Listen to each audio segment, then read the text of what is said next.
Hey there, guys. Just a quick note from me before we get into today's episode. I hope you enjoy it. I hope you find it useful. This is obviously my conversation with ex-NHS nurse and uncensored whistleblower, Mrs. Justean Winter. Had a great conversation, but sadly, there was a section of the conversation that, due to technical difficulties, I was not able to save. So I do hope that I'll be able to get Justean on the podcast again in the near future to go into a little bit more detail about some of those aspects. But on the whole, pretty much everything that you need to understand the magnitude of the things that we talked about was able to be saved and salvaged, as you will see. So thank you very much for continuing to tune in to Voice of the Valleys. I hope you find it useful. Hope you find it enlightening. Without further ado, I'll hand you over to myself, Mrs. Justean Winter. Enjoy.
Hey there, guys. How's it going? Welcome back to Voice of the Valleys yet again with your host, Mr. George Cresswell. Got a very important guest on the podcast today.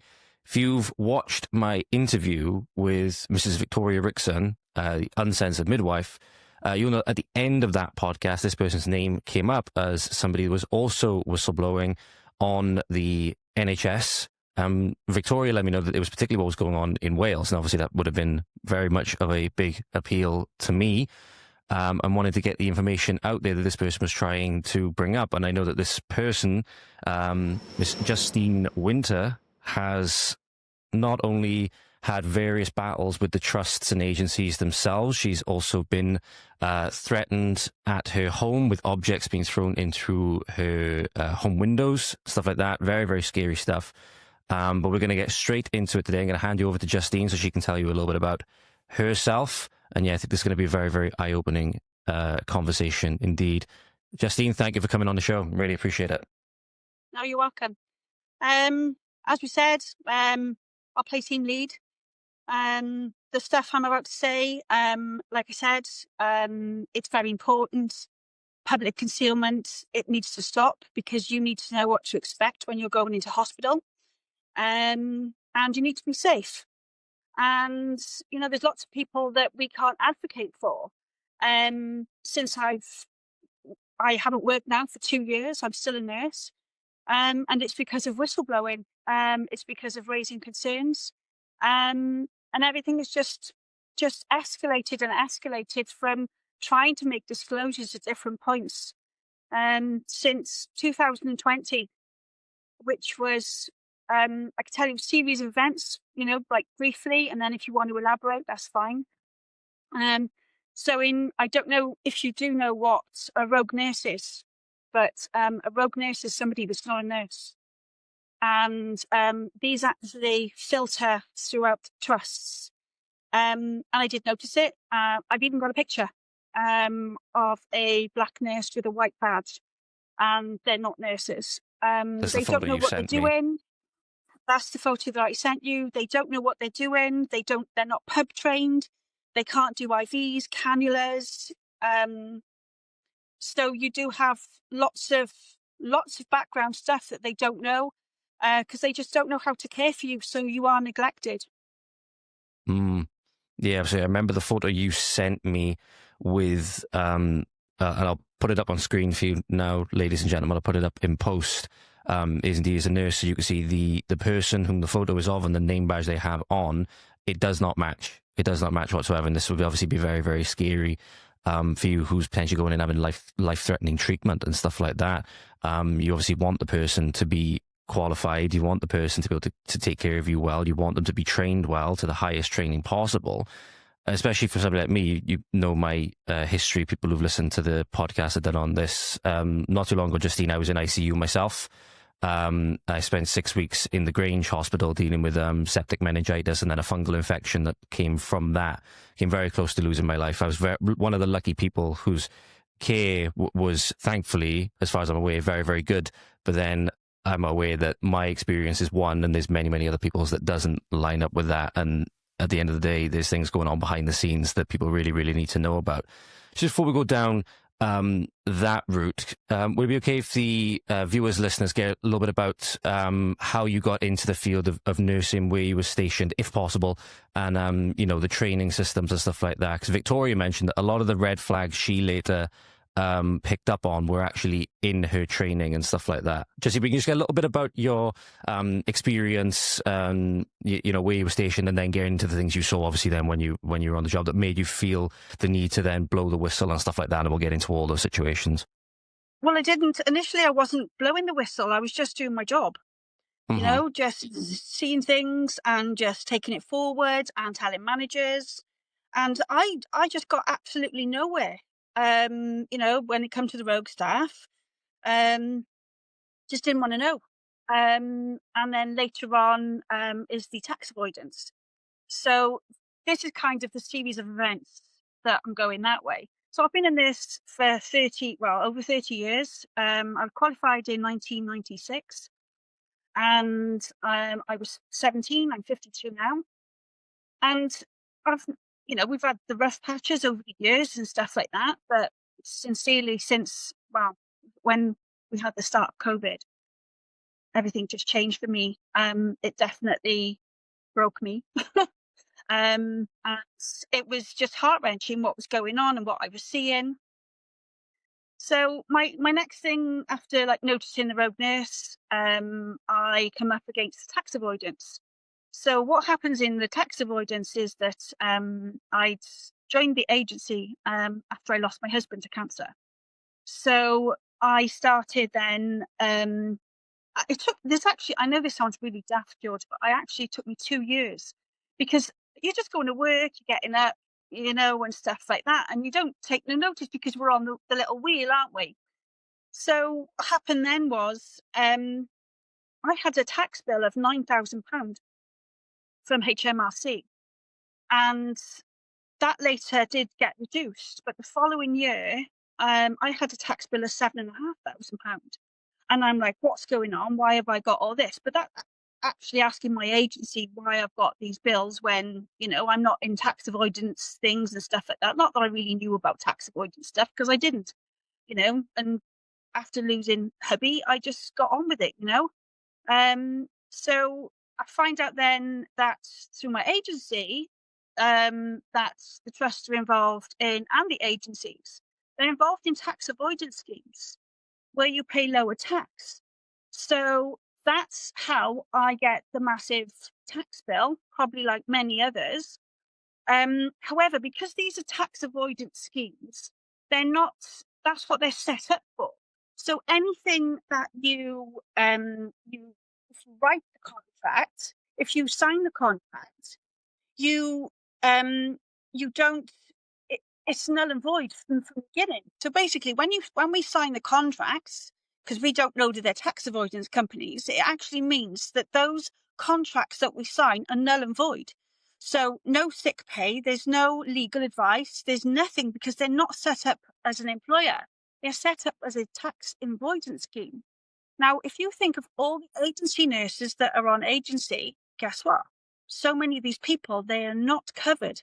And the trust know they're not covered. So guess what? We can just get rid of them. And that's what's going on. But it's a very dangerous world. It really is. After that, so September 22, I actually get a phone call from my agency, and the conversation discusses DATIX, and she tells me I have to be retrained. I said, I don't need to be retrained after 30 years. And I said, if you want me to stop DATIXing, I said, why don't you come and do my job then? Because I'm not sat behind an office desk, which I'm not. I'm frontline, and if you want to stop me from DATIXing, who are you to do that? Anyway, it goes quiet. I hear nothing. And then that was September. And then the 1st of October, I obviously come back from a trip, and we're all told to stop DATIXing. We're told by managers on pretty much 99% of handovers. Stop reporting on patients. Stop DATIXing. Stop raising concerns. So, I mean, how serious is that? I remember in my own experience when I was in ICU, I distinctly remember there'd be a shift changeover every 12 hours. That's how I remember it. And is this what it means? Because if I'm right saying, is it DATIX? I think is how it's pronounced. It's DATIX, DATIX. I think that's what it's called. Correct me if I'm wrong. It's an internal communication service, basically. Yes. So if I had to report a problem, and I can put it onto the DATIX system, and then once I've pressed the button, I can send it to a variety of people if I need to. Right. Okay. Got you. Because I think, the one I remember was like a verbal handover. There'd be like a verbal exchange of notes for how the previous shift went on the handover. I distinctly remember that happening when like the day shift would change to the night shift, and the night shift would come back and change to the day shift. There would be a changeover of notes. So I was going to say, is there a reason from what you can see why they would pause this handover of information? Is there like a valid reason to why this would be done? You're told to not exchange information? This sounds really terrible, but I have to wait for like a rolling series of events before, because I'm suspended, and then I'm sent to an NMC referral. I'm accused of things, I'm accused of things I've never done. However, the end result of the DATIXing, because that actually, when you put on a DATIX, that goes to 17 trust organisations. That's a legal requirement that these lot get to know that information from that DATIX, right? So that's how figures, facts, data, things like that.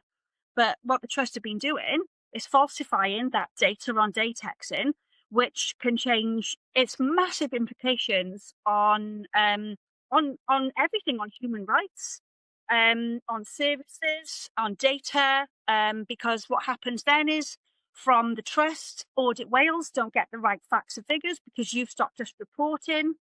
It's called a HSJ, and it's a leaderboard. So if you've got no complaints at all for a 4-month period, what have you just done? You've reduced you've not had any of your data put onto a scoreboard. So that's how it works. And then the trusts were at the same day that I was actually sent to the NMC, was actually the same day I'd made disclosures, and the same day the trust went into special measures. So what they were trying to do, in my personal opinion, was get out of special measures. She was desperate. And when you get out of things like that, they get bonuses. Ah, right, I see. And that's where it all ties in together. That's where it all comes back to. Remember you... And to me, it's called a self-coup. So it's where you get your seats by your normal way, you get your jobs, stuff like that. But a self-coup is when you stay in power by falsifying data and patient neglect. Yeah, and when we talk about falsifying data, what kind of data would we be talking about? Is that like the medications people are given, like what dosages, stuff like that, or like serious hospitalizations, fatalities? Are we talking that kind of data? So what happens is if I do a DATIX and I'm reporting on your behalf, so just say it could be anything. So I could DATIX short-staffed, a patient, was it assaults on staff, assaults on patients? You can't DATIX nothing.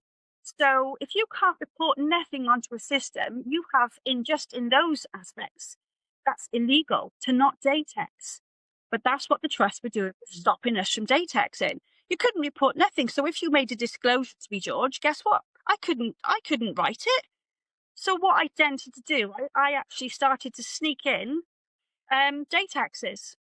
But what I find out later on is that these DATIXing,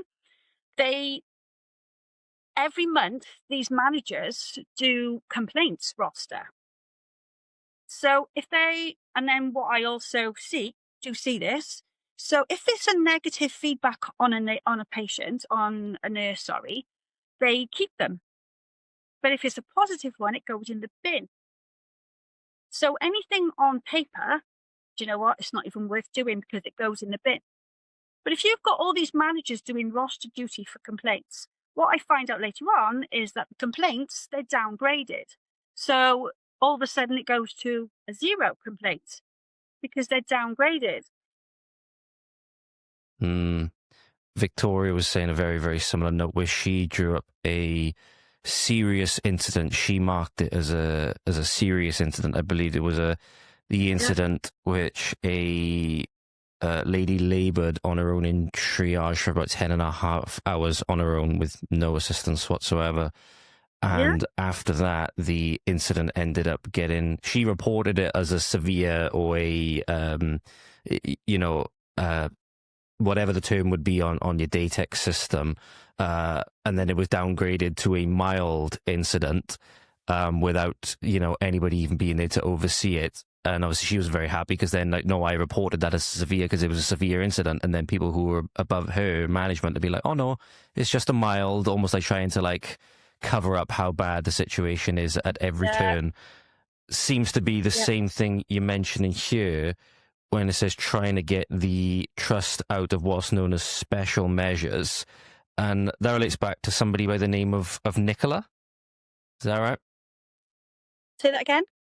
Does that relate back to this person? I'm not sure how to pronounce the second name, but on this September 5th, 2022, a woman by the name of Nicola becomes the chief executive officer.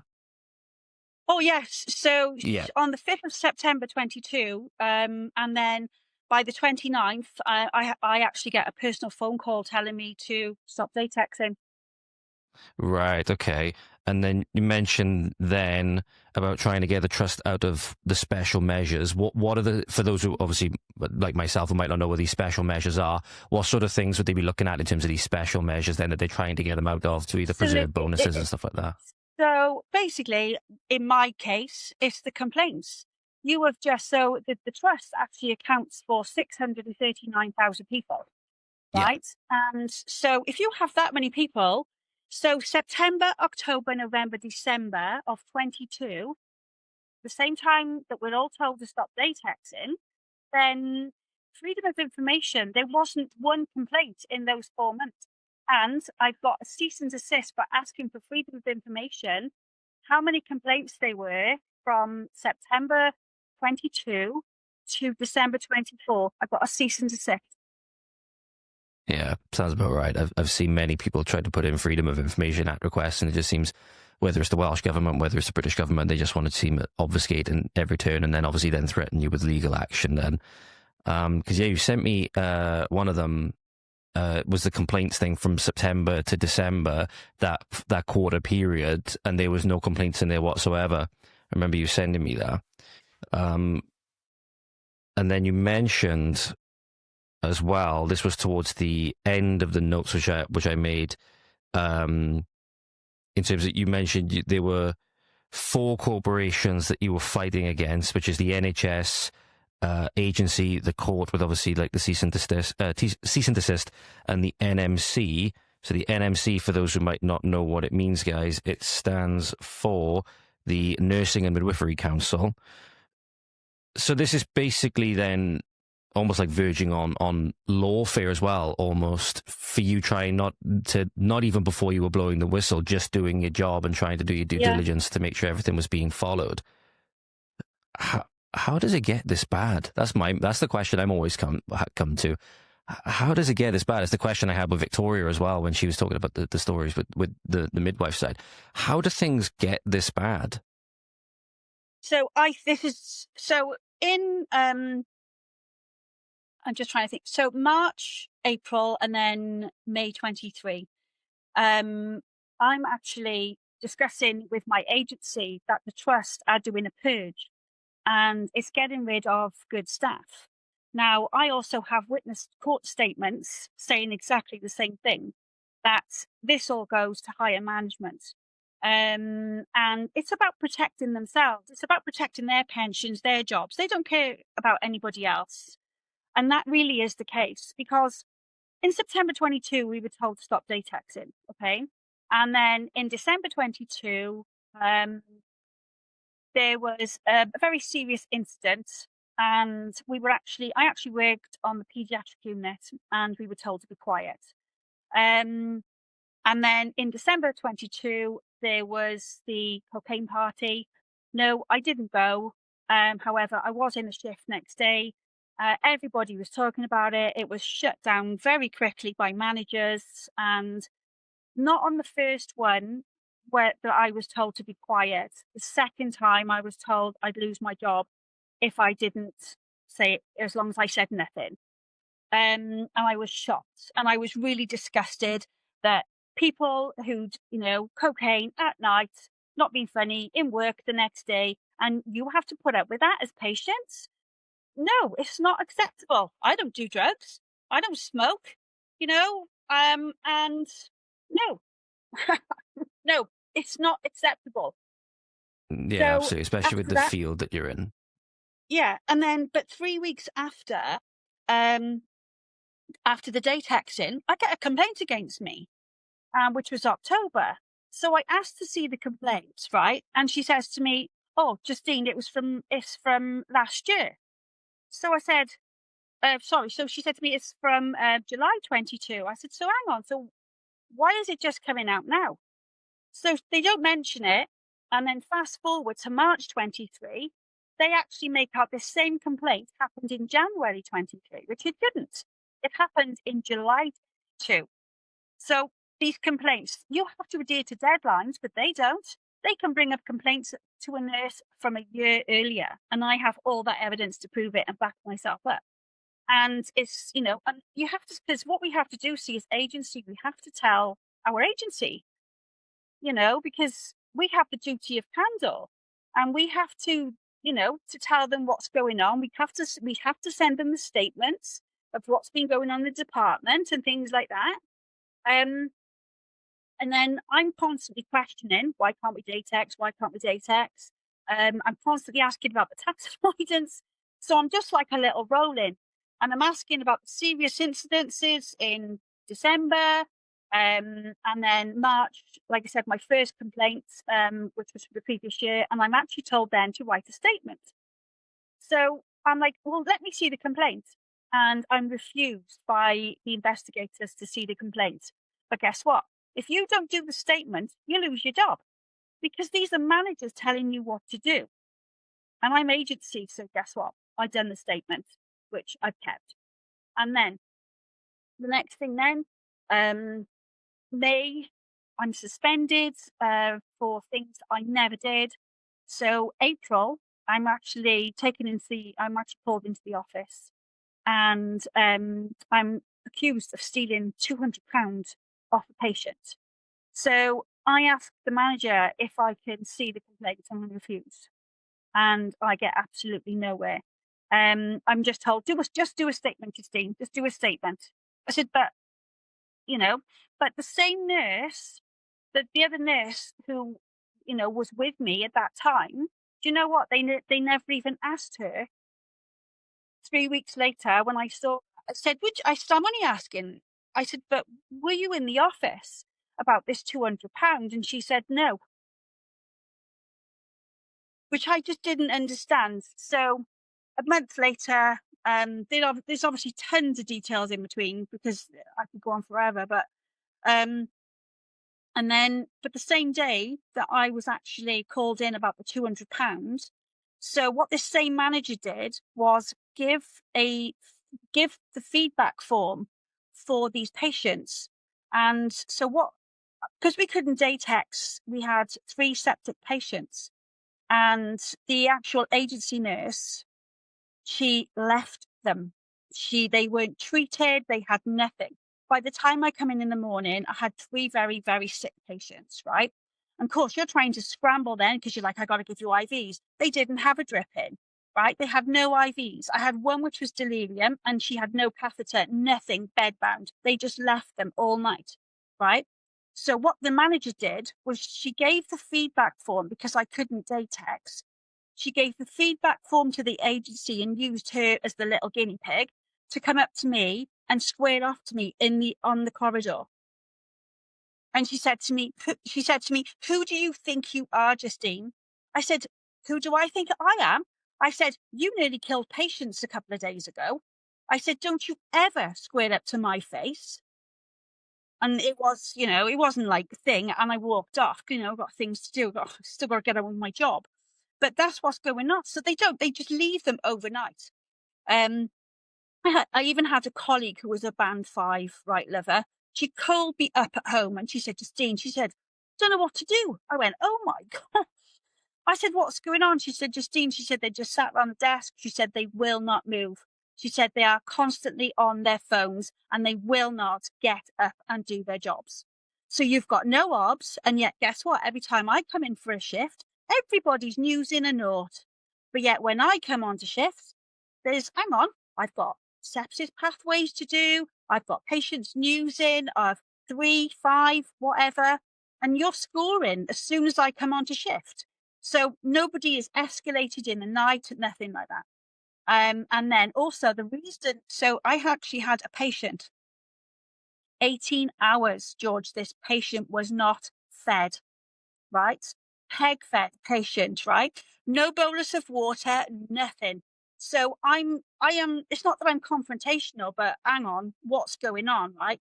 So I said to the nurse, allegedly, if she was, I said, why haven't you, I said, have you given a bolus of water? No pump for this patient, no Nutrisand, no nothing, right? And she says to me, I don't know how to do it. But what they don't do is, George, they don't escalate it to the manager because they're rogue nurses and they don't know what they're doing. They're not trained. They're not pump trained. They're not nothing, right? It is really, really dangerous. So you've got a patient that's been left for 18 hours. I mean, I don't think that's acceptable.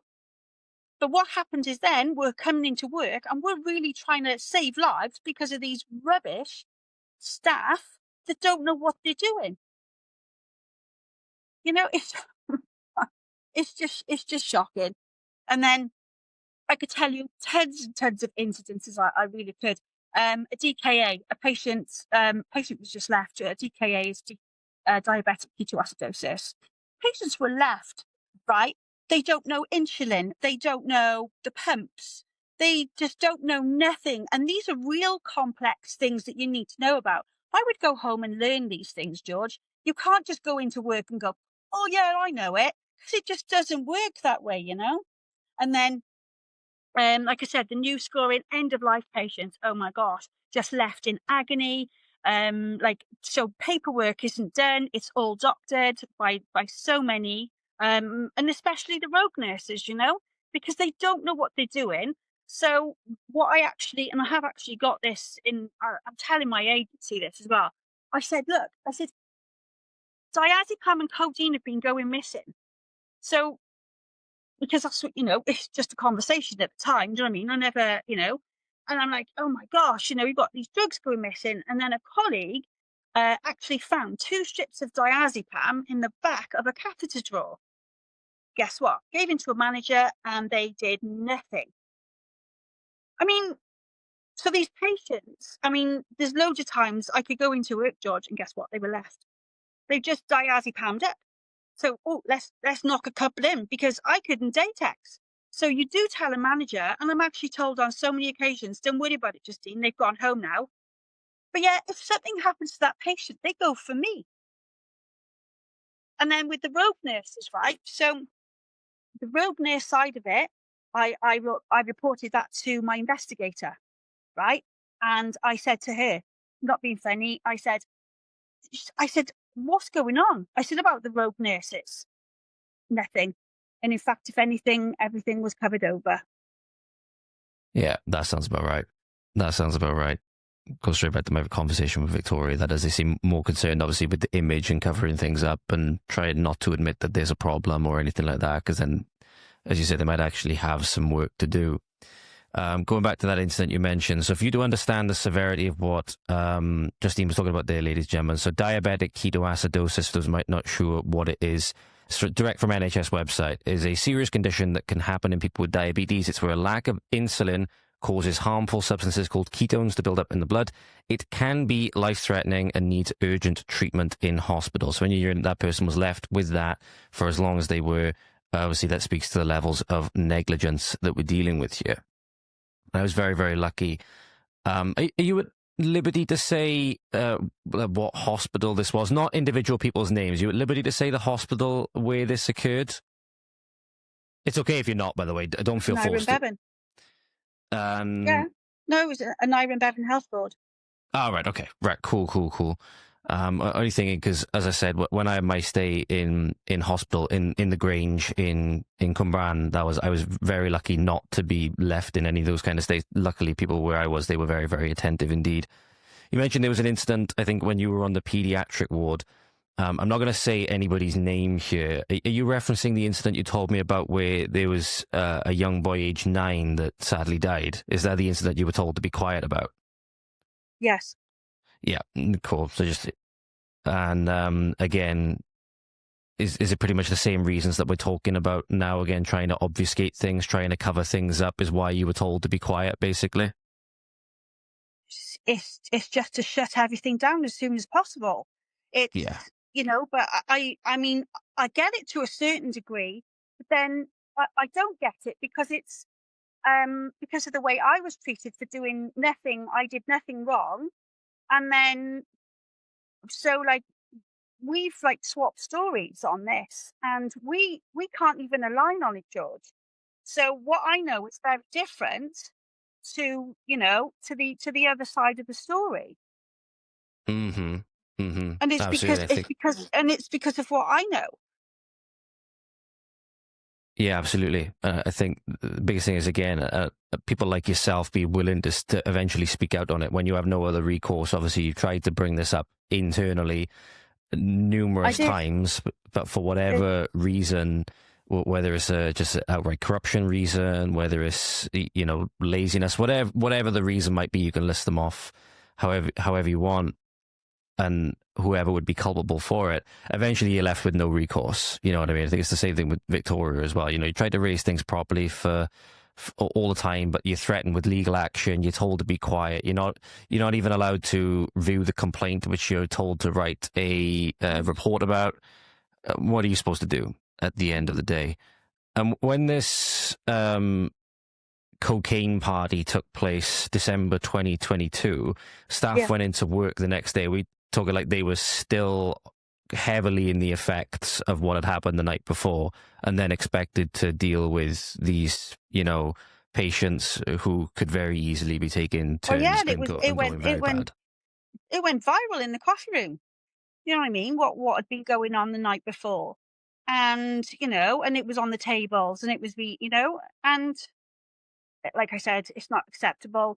It's not, you're putting people at risk. But if that's what a health board wants to do and doesn't have any, because they sit on a board and yet they're not front line, then let's just see what would happen if it was their families. Yeah, absolutely. And I think, again, a lot of things for people, it takes almost a personal tragedy to really wake people up to what's going on. I know that was the case with a lot of my family, what happened with me, for example. And then this really speaks to what I'm going to ask next, really speaks to the culture of what's going on. So you mentioned again, you're not a confrontational person, but there's been instances where you've had to almost be confrontational or have had confrontations with either managers or other nurses that, again, you've been scapegoated for things. How much of this then comes down to the culture where you mentioned there's nurses being bullied and then how the trust gains from it and the effect it's really having on people? You mentioned nurses are losing their lives over this, quite literally, often via self-imposed measures, should we say, due to this culture that seems to be right at the heart of what's going on. Yeah, well, 70% of whistleblowers have been sent to the NMC by trusts. So that's quite a high percentage. Do you know what I mean? And I was actually sent, George, without any evidence whatsoever. So what they did was they used a statement that I'd trying to say, look, I didn't do this, because you're trying to save your job, like, oh my gosh, I didn't do any of this thing, because I was actually accused of stealing 2 vials of morphine. And I'm like, I was about to bring that up next. Where did that come from? So you get all these things going on, and I'm like, hang on, what is actually going on? And I even say to the agency, I've got so much in writing, so many in emails, and I'm like, what are you lot doing to my career? And I even said to my agency, George, I said, is the trust board behind this? And she doesn't respond, right? So fast forward to different points again. This is how I find out that, it was the health board that sent me. So I'm told different things by different people along the way, which is only because of waiting for the paper trail to happen. It's how I find out by way of an employment tribunal that it was we and Iron Bevan that sent Justean as a precautionary measure. A precautionary measure for what? Because you didn't send no evidence against me, and also they redacted and doctored complaints. So by the time I got to court, it was quite a multitude of times they changed the story. Because by the time, like I said, my paper trail is, Justean, we're just going to see if the drug error was going to be dropped.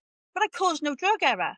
And also, that's drug error handling. That's not stealing morphine. And I'm pretty sure with my complaint in 23 that I would have had, guess what? I would have had the police on my doorstep in January. But it wasn't like that. Nothing happened like that at all. And then, like I said, I was constant on the, asking questions all the time. Why can't we DATIX? Why can't we do things? The tax avoidance. And I just think it just all caught up with me. And it was, we got to get rid of her. She's a nightmare. She's an absolute nightmare, because I know obviously the rogue nurses, sepsis patients were left. We couldn't DATIX. A nurse was assaulted by a healthcare assistant, and seriously, just anything. And staff just, they fear so much. And you've got new qualified staff, and these poor people don't know what they're doing. They've just qualified and they've got little to no experience, little to no training. They're not supported. So how I look at it, George, if I don't do this now, and trust me, right, this wrecks me at times. It absolutely wrecks me. If I don't do it, they can't say nothing. They can't speak up, because they're so fearful of managers. They really are fearful, and they can't do anything. They can't say nothing. They can't DATIX. So if I don't go this level above, I just got to do it. Yeah, I know. And yeah, please take your time. I understand that when we're talking about this, obviously it's bringing up, memories you have of the times, bringing up emotions that you feel, all of these kinds of things. So again, please take your time. There's no rush on this conversation whatsoever. And it's very, very courageous. It does have to be said. It's very, very courageous to do it, to do what you're doing. As you say, going up against 4 corporations, and where there's so much power that these can have. I almost liken this, again, going back to my conversation with Victoria, the way she was describing it. It's almost like it reminds me the way of like the organized crime families, the Italian mafia organized crime families were organized in New York, where again you'd have the regular foot soldiers on the ground that would do the bidding of their captains, they were called. So it's like your managers above you. You just told to go and do this, whatever it is, whether it's right, whether it's wrong, told not to question it. All of these things, and it's enforced via force. Of either you lose your job, or obviously in their instances they were killed off. But again, then they report to somebody else above them. So is it, for example, do you think the main problem is coming from, say, like just the managers, like just above the nurses, just like the managers just above, or does it go far higher than that, almost like up to No, the main I'm being bosses? understood. I've actually got the paper trail of every single manager involved in my case up to the health board. So from the shop floor, I sound dreadful with what I'm about to say next, but I don't liken myself to the replica of Lucy Letby, but I have so much information proving that this is from a shop floor all the way to the top, to cover me up. And what each manager will do on that way up to cover up the next one, to cover up the next one, to cover up the next one. And in fact, I actually put all of these names in my court case. I've been to employment tribunal 3 times. I've been chucked out saying I'm out of date when I'm not. So during my suspension on August the 1st, 23, I'm sent my P45. September the 14th, 23, I go to ACAS, who tell me I'm in date. So if ACAS is telling me I'm in date, how have I been chucked out of date by three judges? And then on October the 28th, I actually get my conciliation certificate from the trust, from the court. I've actually got my 4th appeal next year. I'm going to go for it, ladies and gentlemen, because I've got no choice. Because I need to. I'm not going to give in. But this is what it does to you. Yeah. It's just not fair what they do to people while I sit behind a desk, and earning the wages that they do, putting patient lives at risk. Not on my PIN number, they're not. But it's each level. It's one covers the other, covers the other, covers the other. So when I'm sent to the NMC, they didn't even, I had no due process whatsoever. So it was just, you're guilty. And I just went, there's no way. I said, you've done no due process. I'm actually begging them to check the CCTV.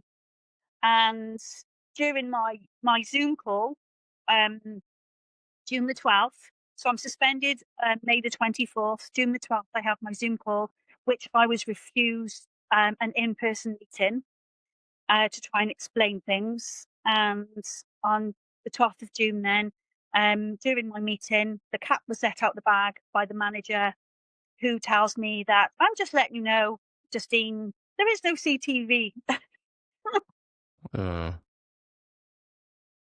So, and what you hear from somebody else from the other department was that it's deleted. So in certain areas, it's only in certain areas CCTV. Of course, I get that too. Do you know what I mean? I do get dignity, and I understand that fully. But this is on an Omnicell, so this is why I'm kind of like, check the Omnicell. I didn't steal 2 vials of morphine, and morphine is double checked.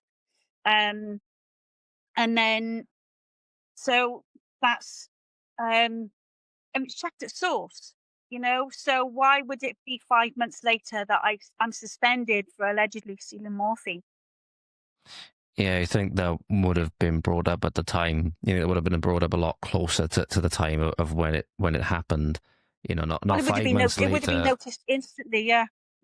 Yeah, and not 5 months later when, correct if I'm saying, this was, again, 5 months later was when you were sort of, again, starting, or at least in the process of asking a lot more of these questions and being a thorn in the side. And then it seems like, oh, well, we'll just pull this back and we'll just threaten her with this now. We'll bring this back out, even though if it was her or whoever it was, we would have caught them months ago because of how rigorously it's tracked. Because of, obviously, morphine is a very, has to be, is it classed? I think it's classed as a controlled substance, isn't it, morphine? I think it's classed as a controlled substance, if I'm not mistaken. But yeah, because within the hospitals and stuff like that, because it's so potent. I remember, I think I had a form of it when I was in hospital. Because it's so potent, it has to be kept, cut, tight logs of, rigorously tracked. So yeah, just use it again. Very convenient. Pluck it out, and then when you said that they don't have the CCTV, and then you mentioned this other system. Do you say it was Omnicell? Is that what it's called? Omnicell. Right. Yeah. So what happens is, lots of these rogue nurses, what they do is they tell you to leave the door open for the drawer cabinet, right? And like I said, I've noticed this loads of times, and then when I actually. And this one time then, she says to me, leave the door open. And I looked down at her badge straight. I don't know what it was. I just looked down at her badge straight away. And then the next thing then, I am not joking, I ran to see that manager. And I said, oh my God, this is quick. She's there now. I said, she's right by the Omnicell. And I actually got told this, Justine, I don't think half the nurses are nurses here. And she just stayed in the office. She did absolutely nothing. So by the time I got back, this alleged nurse was gone, but it wasn't her. So what happens is as well, George, they wig swap. So you don't identify them. So when it's a rogue nurse, it is an organised crime. So what these nurses do, well, they're not nurses. So what they do is they all live together. At the time, they were all in the village, which is wherever that is. And they, help each other with their rent side of it. They, swap food, they swap uniforms. So that's why a lot of them are late to shift, because they're just too busy, being in other hospitals, which is what I noticed as well. I noticed this in Cardiff, in the A&E department. And the next, that's when I noticed the double shifts. So the one nurse that I'd seen her the night before, and she did that night shift, and I'd seen it on the afternoon shift, and then she was actually at the Heath Hospital in the morning, same shift, 24 hours she done.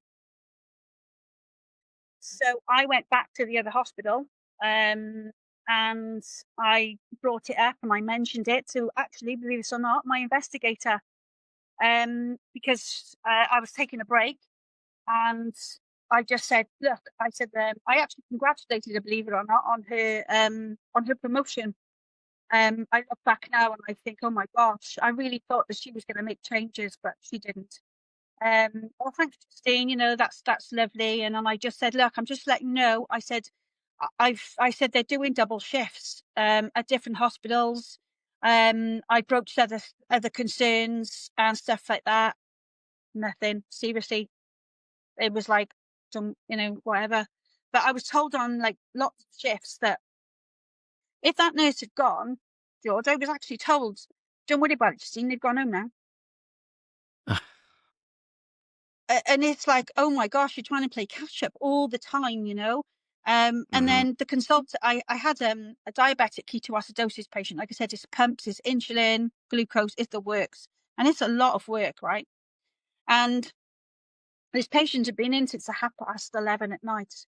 And I got in, I took over from a nurse, and nothing was done. There was no pumps. There was absolutely nothing, no paperwork, no policy.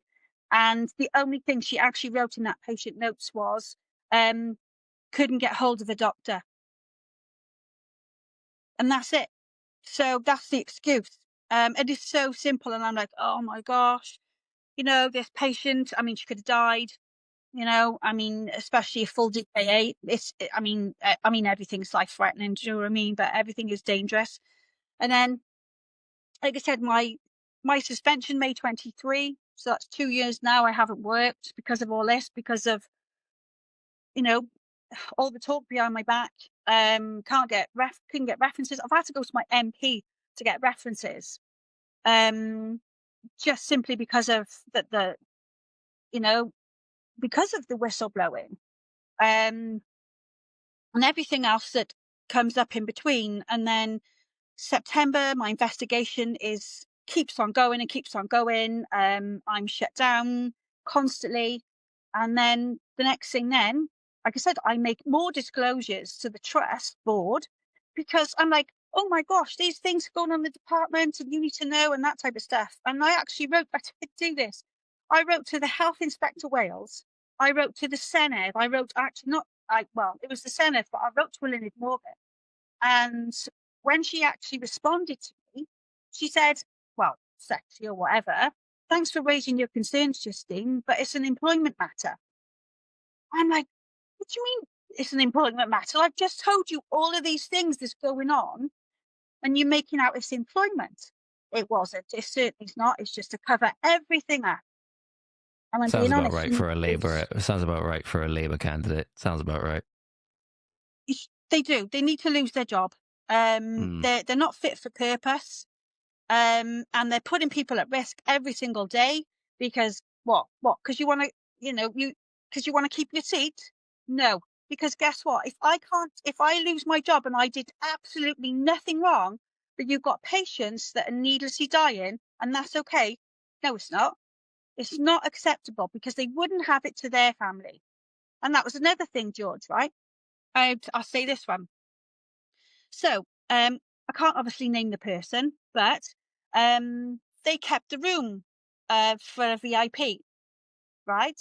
Now, this VIP wasn't even in the trust. She wasn't even unwell.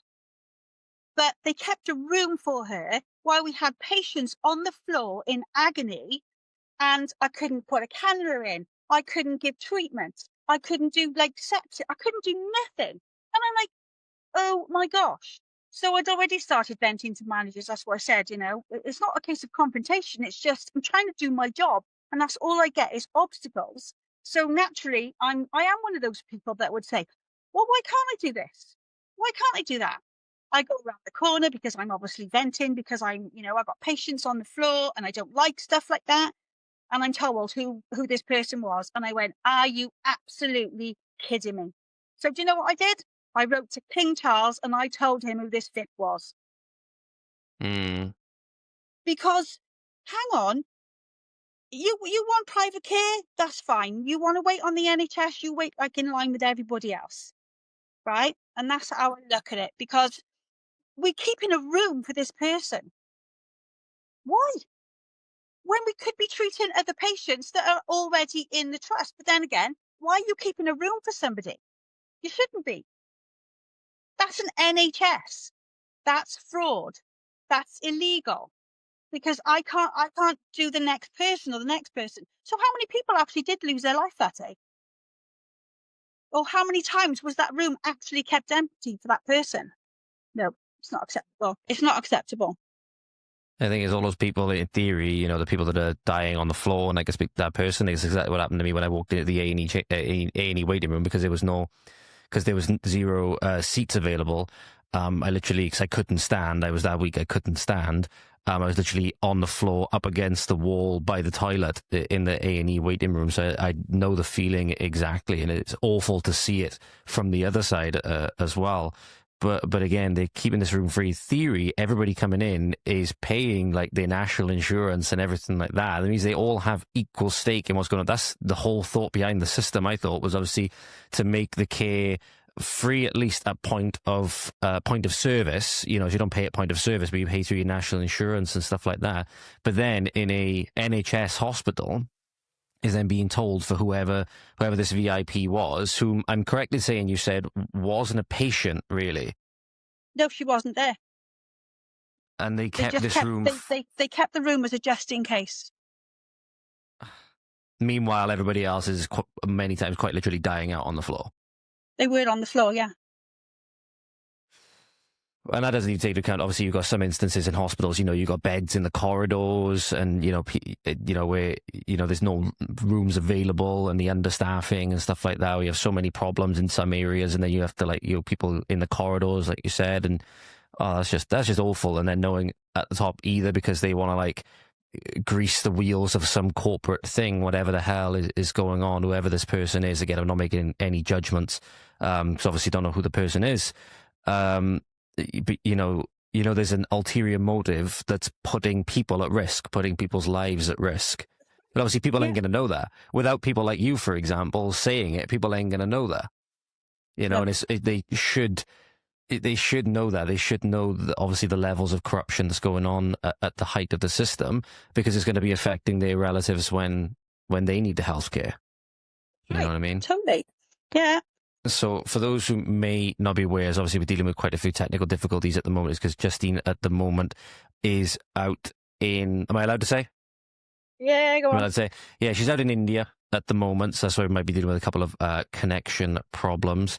But yeah, I don't know about you, ladies and gentlemen, if you obviously listen to this so far. It's obviously going to be about an hour in so far.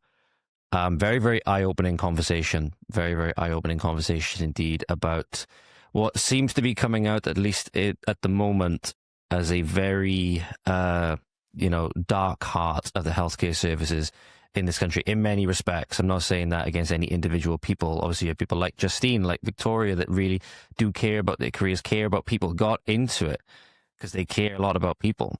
And oftentimes it is a system that's put in place that is almost like the mechanized robot that doesn't care about people, just cares about, more often than not, more money than anything else. So one thing I did want to ask is, you mentioned the lengths you had to go to. You had to go to your MP to get a reference. So you had to go to your MP to get a reference. The thing is, have you, ever since becoming either a whistleblower or when you started bringing these up to the Senate and stuff like that, obviously you mentioned Eluna Morgan, for example, have you received much support at all from them at the moment, whether it's MPs, whether it's not necessarily your MP, but any person with kind of political influence whatsoever? I think I've probably written to over 100 MPs, just to get it out there what was going on at the trust. And I've written to the Home Office. I wrote to Number 10 3 times. I wrote, I did complain about the judges, the way they don't read your bundle, and just, strike out and stuff like that. I found out so much along the way, and it's seriously, it's terrifying. But I do want to, if this is okay, Judge, I do want to start off with the bullying with the nurses and how we're bullied. Yeah, this is what I want the public. So this is what I want the public to know is, when you write a complaint about us or as a nurse, right on the bottom, you want that nurse to see the complaint, because what happens is they redact that complaint. So they want us to apologize. Now, I have every single email to do with my case. And what they want us to do is they want us to go off what you say, they redact it, and then we apologize. So we're actually forced to apologize to you. So I'm just giving you an example. So say you're at home, you get the apology from the trust because that's on behalf of me. And then you go, oh, see, I told you that the nurse was, I told you she was guilty. Because then what's happened is we've done courses. Now we're actually forced to do a behavior course, communication course. And in my case, I was, told to do a drug error course. But like I said, drug error isn't drug stealing. There's two totally different, stories to that. So when you write a complaint, they change and they redact it to make us feel guilty, so that we just go off on something. They refuse to show us their complaints. So that's all I ask the public, is to really think that, make the complaint, that by all means do that. But you make sure that these nurses see that actual complaint, because some of these people, they are forced to do these courses like me. And I just refuse to do it because, number one, I never stole morphine. My behavior wasn't wrong because I didn't cause any behavior. And then, so during my suspension, my actual complaint is brought up from the previous year to the following year.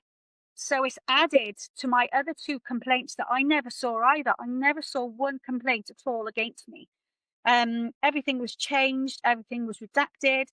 And then my NMC referral, which was, like I told you before, was the same date I made more disclosures to the actual health board. I wrote 18 health board letters, and I had no response from them at all until April 24, when they actually responded to an ET3 response.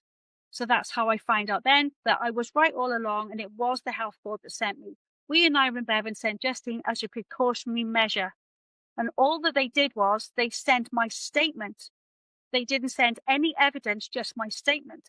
However, when I'm cleared by the NMC on January the 5th, 2024, it actually states on there that I was possibly being accused of negligence against a patient. So you can see my shock when I go, hang on, you've reported me for lack of communication.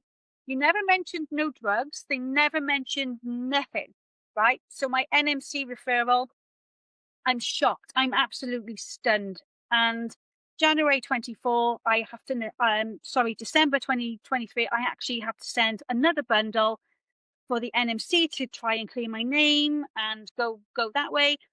January the 5th, I'm cleared, and I'm like, oh my gosh, you actually tried to get me on a negligence, which by then you can actually, in a court of law, you can take a nurse separately, and the trust doesn't have no litigation, because guess what? The trust did what the trust always do, and that is blame the nurse.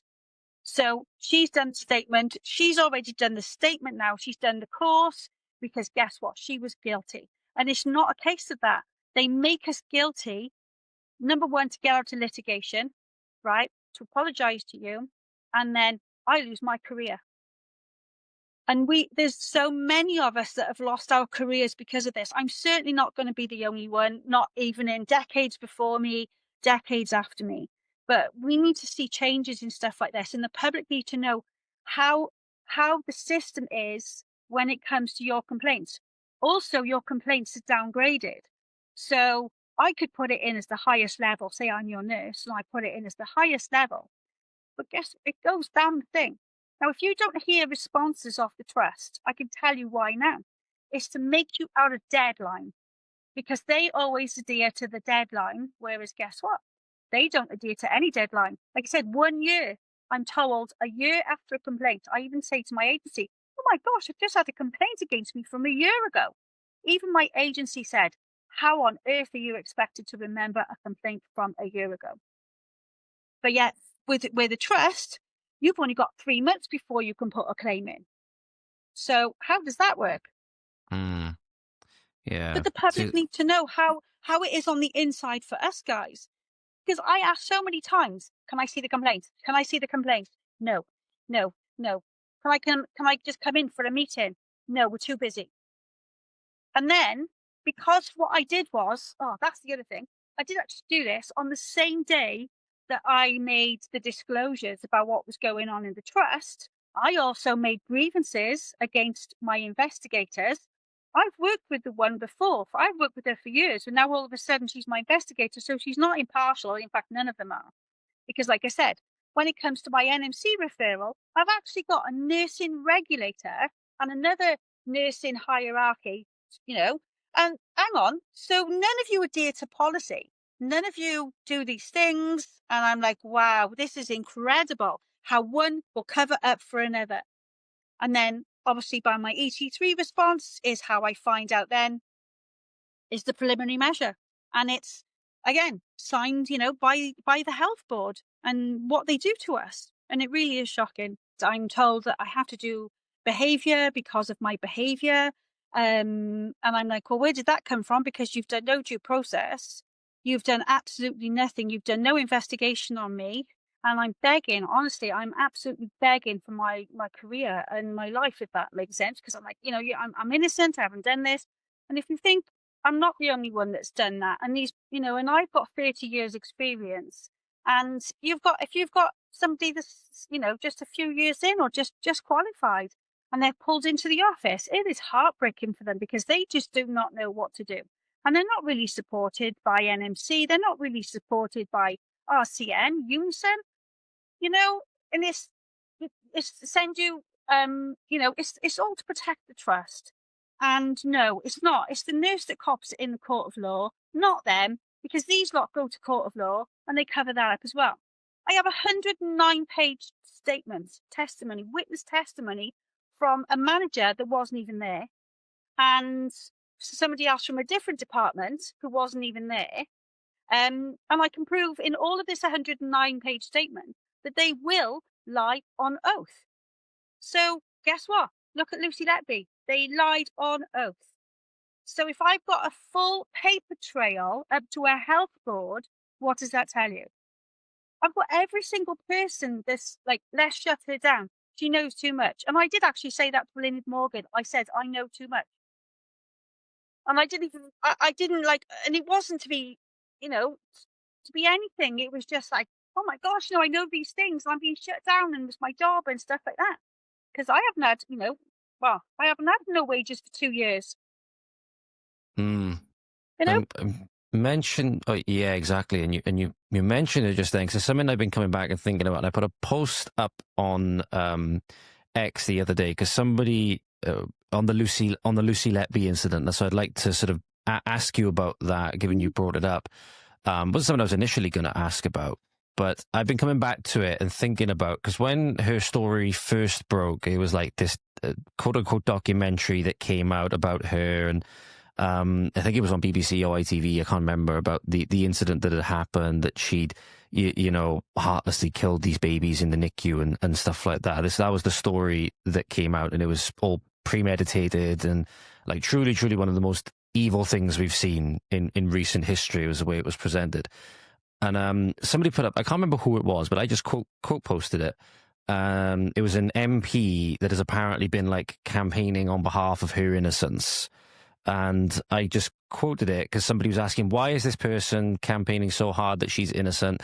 And all I said was, and the people put a couple of comments underneath it, which I get into now. And I was saying, well, if she is innocent, she should not be in prison. That was the point that I made. It was just a blanket point that I made, of saying, if somebody's innocent, they should not be in prison for a crime they didn't commit. And people commented under it, saying like, but yeah, because of what happened in the trial and things they found. I'm not familiar with 100% what happened in the trial. I've forgotten a lot of the details from what I saw, and I'm realizing, going back, looking at the things that I saw now, I haven't investigated the trial fully for myself, and I only saw what the documentary told me. So that's why I'm going back and questioning it. Just because you brought up, what do you make of that situation in light of everything that's happened to you, for example? Well, I know that each manager has lied. So that's from September 22. You know, that's all the way through. That's December's incident. That's, that's serious stuff. So if you think that manager has gone in that office and she's the head of nursing and they've shut it down now because it was all being talked about, then the next person then is the investigators. So they're involved in it. And then my next ones then are the ones that are sent, and their names are on my NMC referral. And then the ones that go to court then it's the same. It's just the same spinal system of managers that are involved. Like I said, ET3 response, Justean just sent it as a preliminary measure. And that comes from the health board.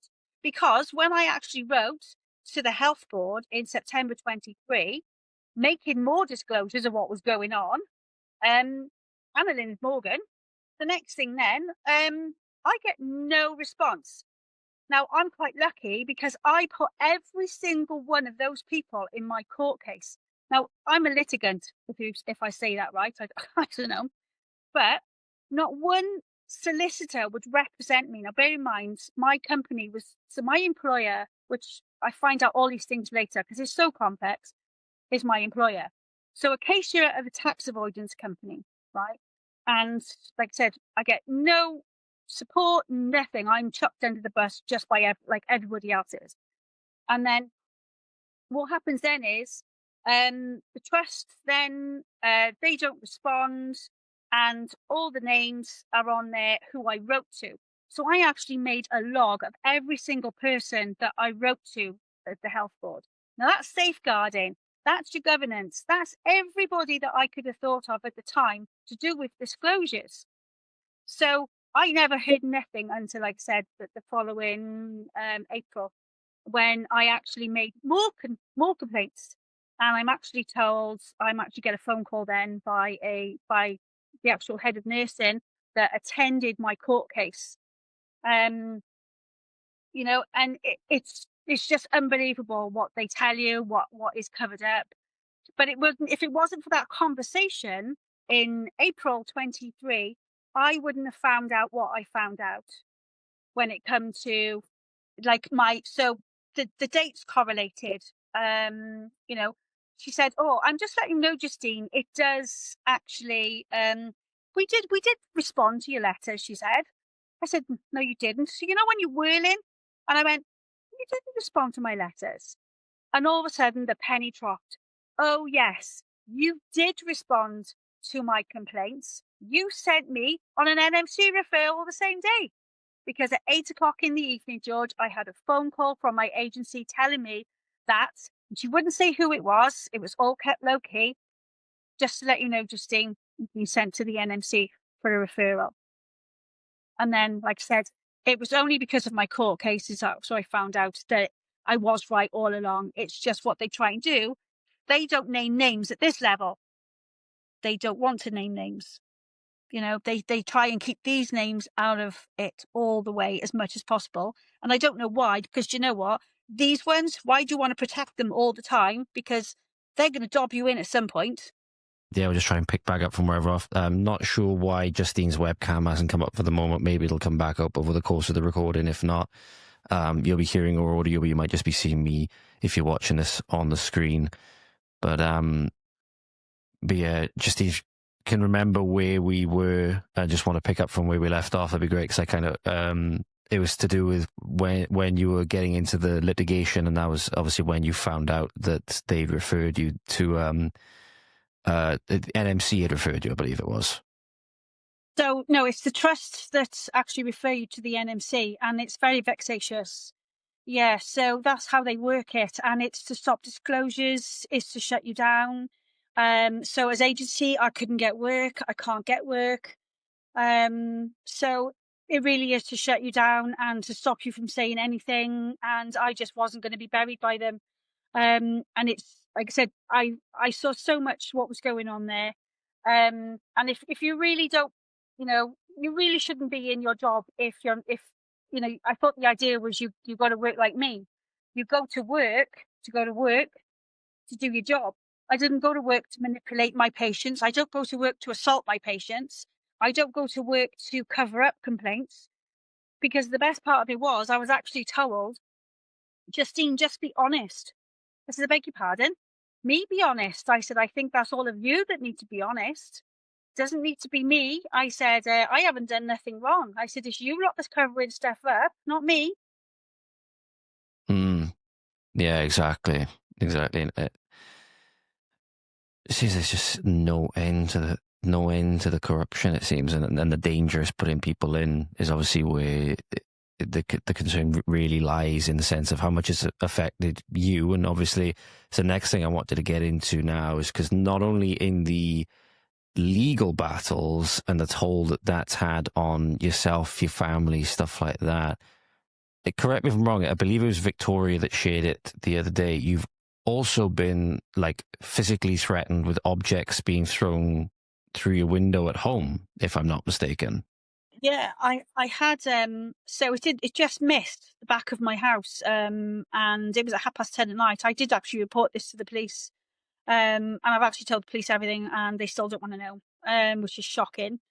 And then next thing, I had a a wheel nut off a truck. I've actually kept it, and I had a rock that actually broke into two, and they just missed my patio doors at the back.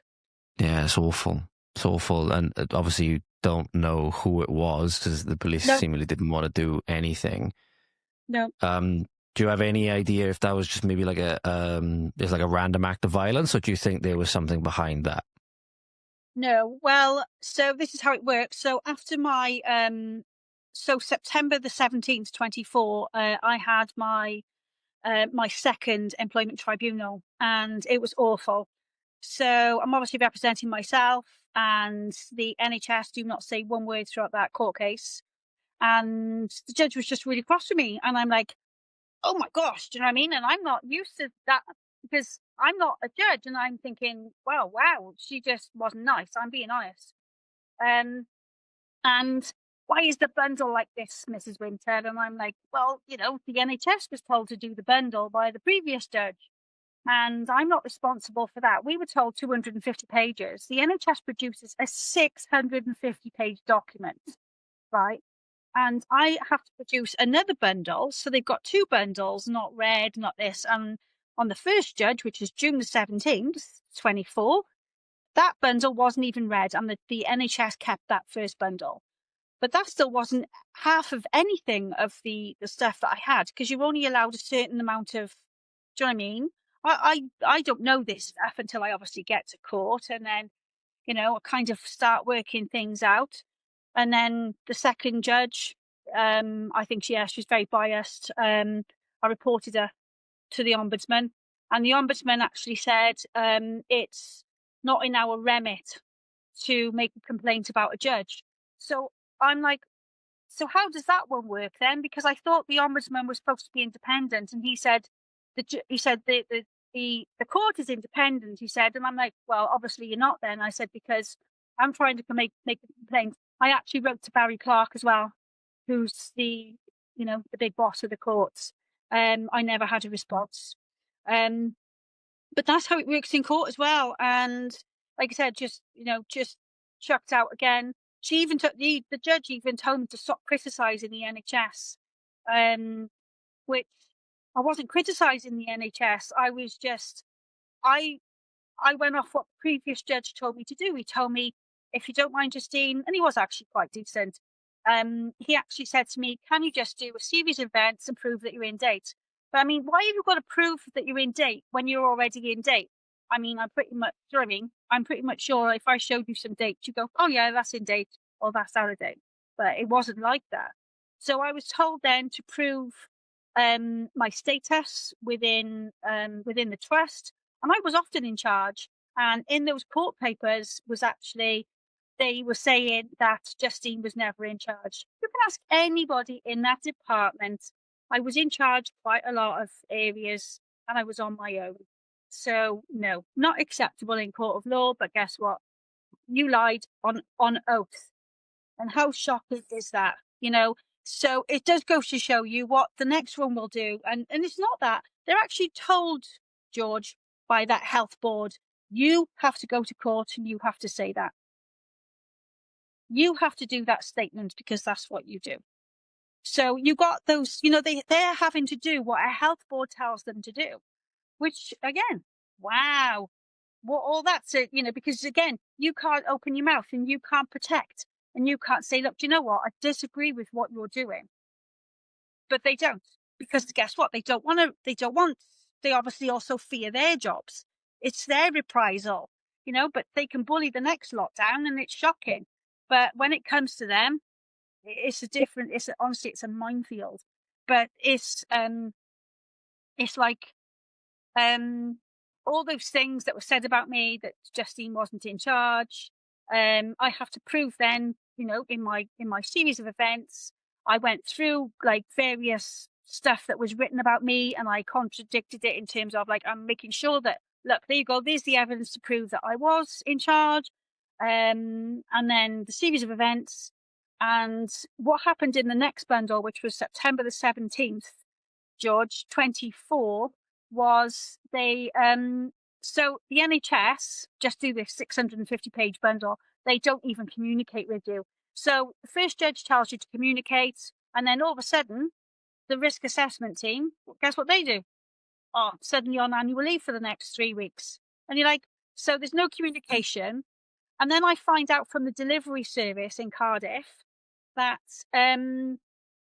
so I allegedly missed the deliveries of the bundle, right, which was done electronic by the NHS.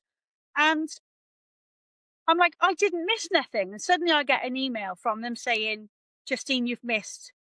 I never missed.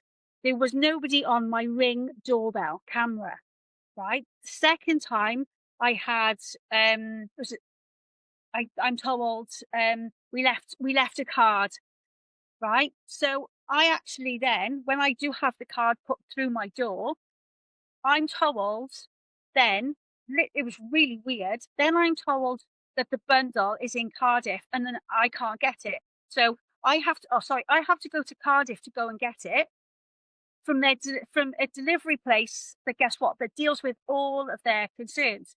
So I go down to this courier office and I said, I didn't miss a delivery off you before this card. And do you know what he actually told me? We do what the NHS tell us to do. And that's a delivery service. So everything is pushed back, everything is delayed for you, but they certainly don't work with you. The first judge said, work together. I'm like, oh, okay, then that's fine. No, they just do not work with you. And then, like I said, my second court case was, I think, I mean, even the judge told me to stop saying DATIX. And I did, I certainly, at the end of the day, how I look at it, George, they're doing their job like I was doing mine. But I wasn't criticising the NHS because I wasn't in charge of doing the bundle electronic. And also when I did finally, because I couldn't read it the day before, 650 pages. But the next day, when I started to get a chance to read it, you want to see the documents that were missed. So it wasn't, see what I mean? Everything was changed for the court as well. And I'm like, wow, there's so much stuff that was missing. And yet that's like, it was like 650 pages of waffle. And it certainly wasn't nothing to do with me because I wasn't in charge of the bundle, So yeah, I think I did have a right to complain to Barry Clark. Yeah, absolutely. The whole system, to me, the way it's structured, seems to be as though, again, you guys, as in like nurses and stuff like that, when these things happen, is that you're guilty until proven innocent. Basically, the way that I'm getting it right now, everything with the system, the way that they pursue things from when a complaint initially comes in to not seeing you, to you have to write a statement almost under duress, to then go on these courses, to not being able to see the complaint, mind you, is again very guilty until proven innocent, which then you had to go all the way in terms of lengths to the courts in order to be vindicated and be shown that you were innocent all along, that they'd referred you to the NMC and stuff like that. Again, the whole basis of our system of law, not just in the healthcare fields in general, is innocent till proven guilty, right? It's not on the the person's job to prove that they didn't do something. It's the prosecution or the person that's accusing the other party of doing something illegal. The burden of proof is on them.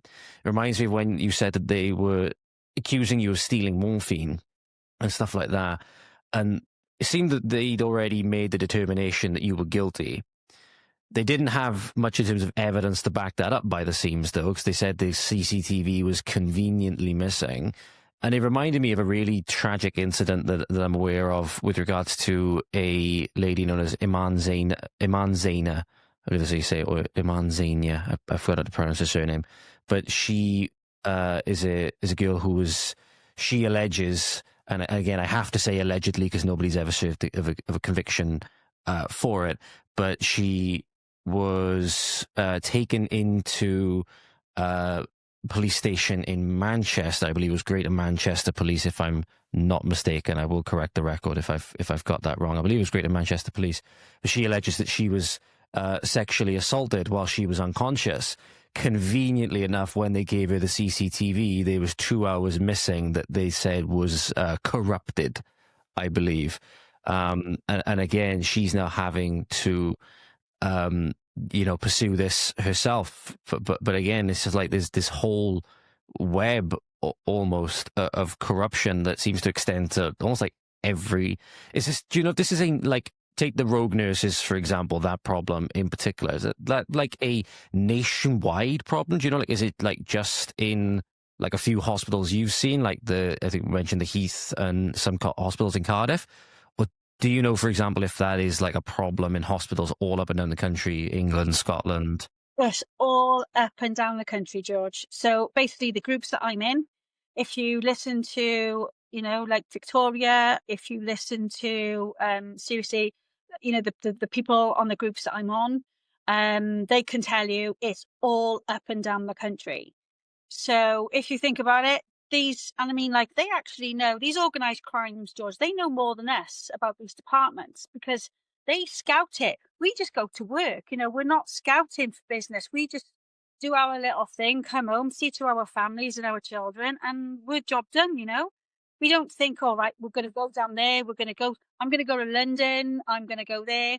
And I think when when I left, because obviously the hospital switched, with the A&E department, but even at the other hospital, I still didn't see, at the Gwent, I didn't see it, I'm being honest, until I saw it a lot more when it was at the Grange.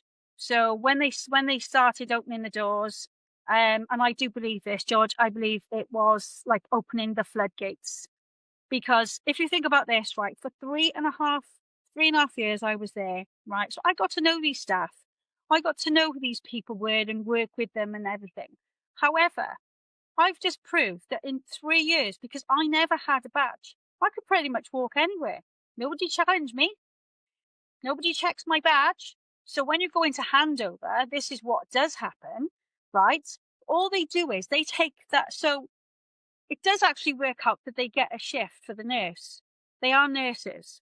But what they do is, because of they wig swap and they swap their badges, it's just so. I mean, like the trust were knowing of stuff like this. Do you know what I mean? They were. There's no two ways about it. They were knowing. But they just still didn't do anything about it. And like you say, it's probably just too big for them. But hang on, but you'll risk families and people. So we had patients that were left, they were mobile, left in urine and feces. And I'm like, oh my God, why is this happening? And they were just left. And guess what? I went to report it in the morning and told, don't worry about Justine, she's gone. I spoke to a patient, right? And this is absolutely true, George, right? I spoke to my patient, two of my colleagues at the time. Justine, can we give you a hand? I said, oh, do you know what? Yes, please. That's great. So they went, I took handover stating that my patient was bedbound. Oh no, about 30, 40 minutes later, the nurse and the healthcare assistant come out and she said to me, Justine, I'm only asking. She said, what did what did the handover say about the patient? I said, oh, well, the patient was, bedbound and health conditions. They said, he's totally mobile, Justine. I said, you are joking, right? So I went in to see my patient. I said, can we have a chat, please? I said, so I can document what's going on. And he said, honestly now, he said, like, well, obviously, not my name as such, but nurse. And he said his nurse was a black agency nurse, right? And she absolutely, this is his exact words, she put the fear of God into me, so I didn't move. And I weed and I pooped in a nappy. Now, is that, oh my God. So I tell the manager in the morning what went on. Don't worry about Justine, she's gone. And there seemed to be this same thing with these managers. Don't worry about Justine. They're gone now. They're gone now. And I'm like, hang on. If that was me, you'd have me in the office. But what it is, because they're rogue nurses, you can't track and trace them. So, and I've got that in my texts and my emails. So when it comes to staff shortages, it's your trust that keeps you short. It's the trust that keeps you back for winter pressures. So at the time, we were like 1 nurse to 8 patients. Now, how can I possibly see to 8 patients And one shift I had was, like I said, the 3 sepsis patients. We have an hour to save your life. And if this is okay, I really do say this to the public, right? Please, I'm begging you, right? If you think you have sepsis, it doesn't start from the time that you go to A&E. Your hour starts from the time you think you've got it.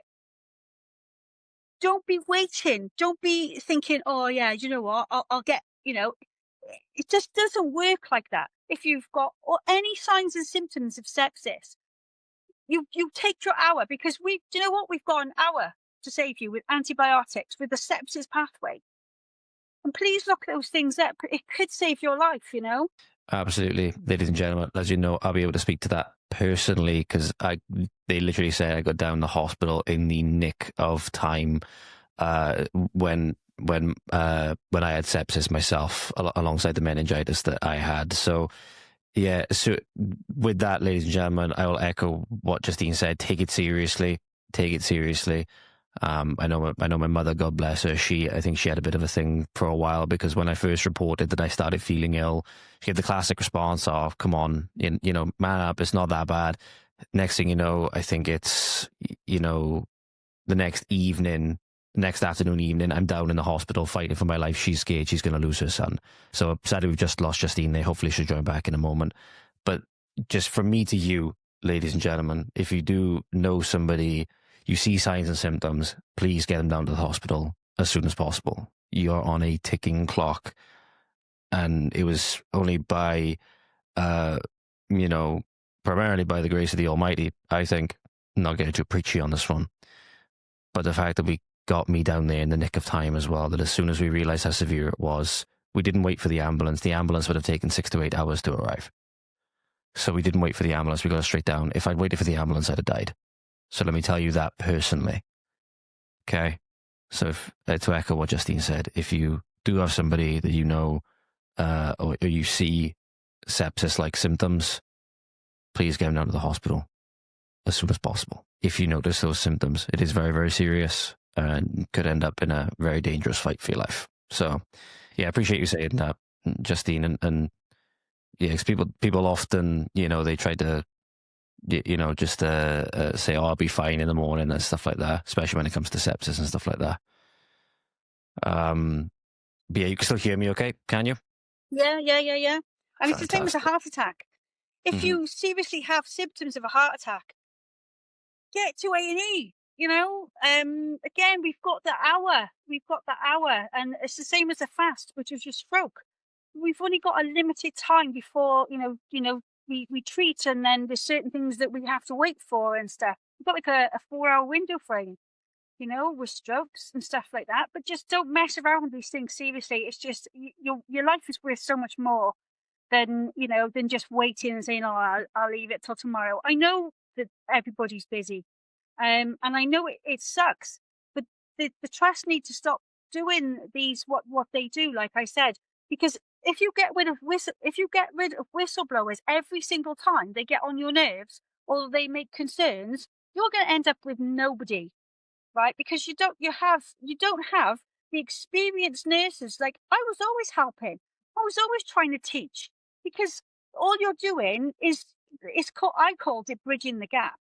And okay, managers do their job, but there's still lots of these managers that don't do pumps, they don't do peg feeds, they don't do trackies. They don't have these types of courses that we do, because they're managers and they come out of it as well.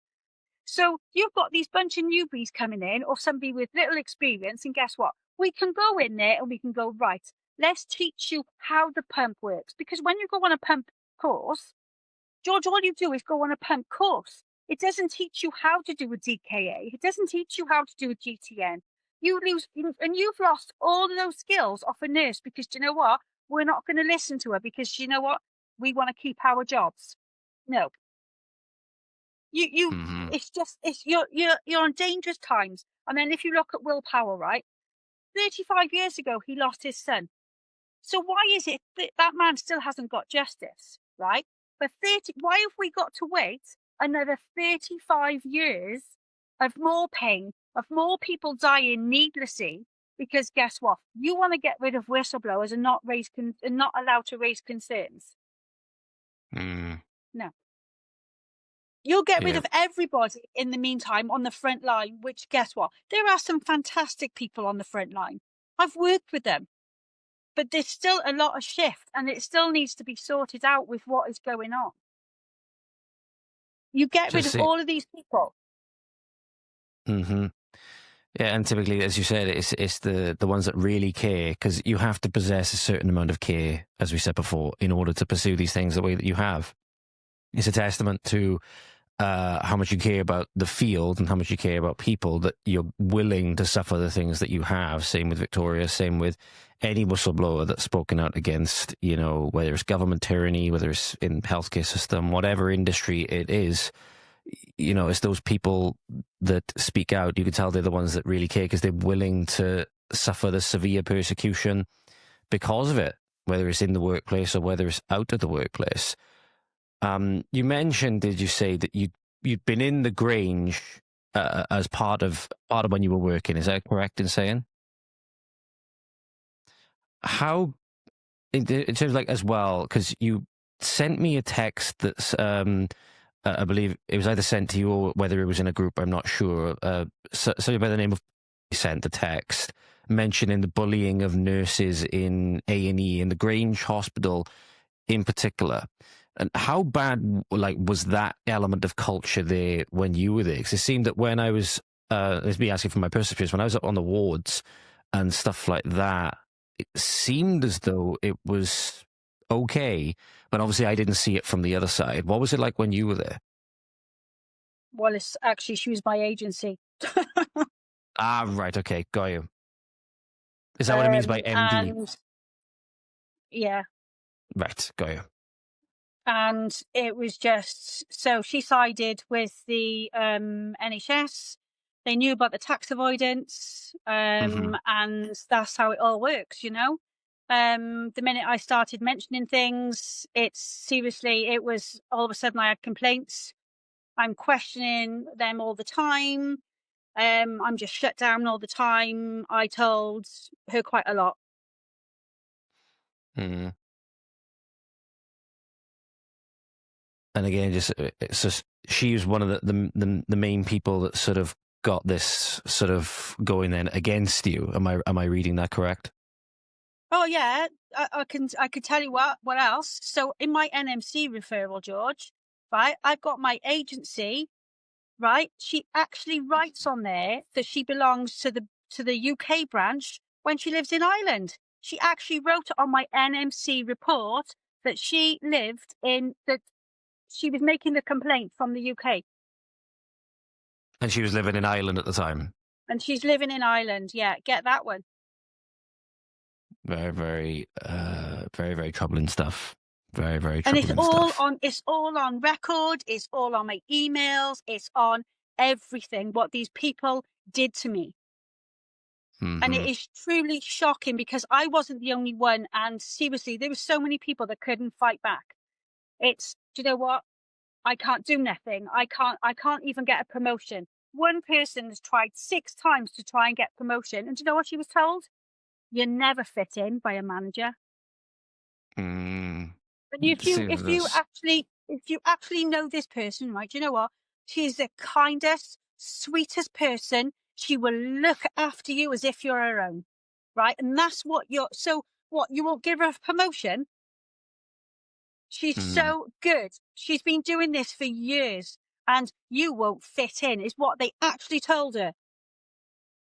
There's like a kind of nepotism almost, where they only want to like elevate the people up to those positions that they know. I use the term toe the establishment line or toe the party line. That's the term that I use to describe this again. Don't want to, elevate this person who would be a tremendous fit for the job because, as you said, they don't fit in with the club.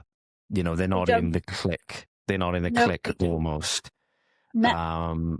And then obviously they thinking, oh, is this person gonna rock the boat? What are they gonna do? And so then they will elevate somebody who they, even if they're less qualified, they're not as good for the position, or you could argue don't deserve it, whatever it is. But they know that they will keep the system turning. They'll keep the bureaucracy in place. And then people wonder why things don't get done. They wonder why they don't see change. Because at the end of the day, it's what is it? New boss, same as the old boss. That kind of mentality that comes in. So with that, then is one thing that really is on my mind now, and that is, where is this heading personally for you? How are you doing?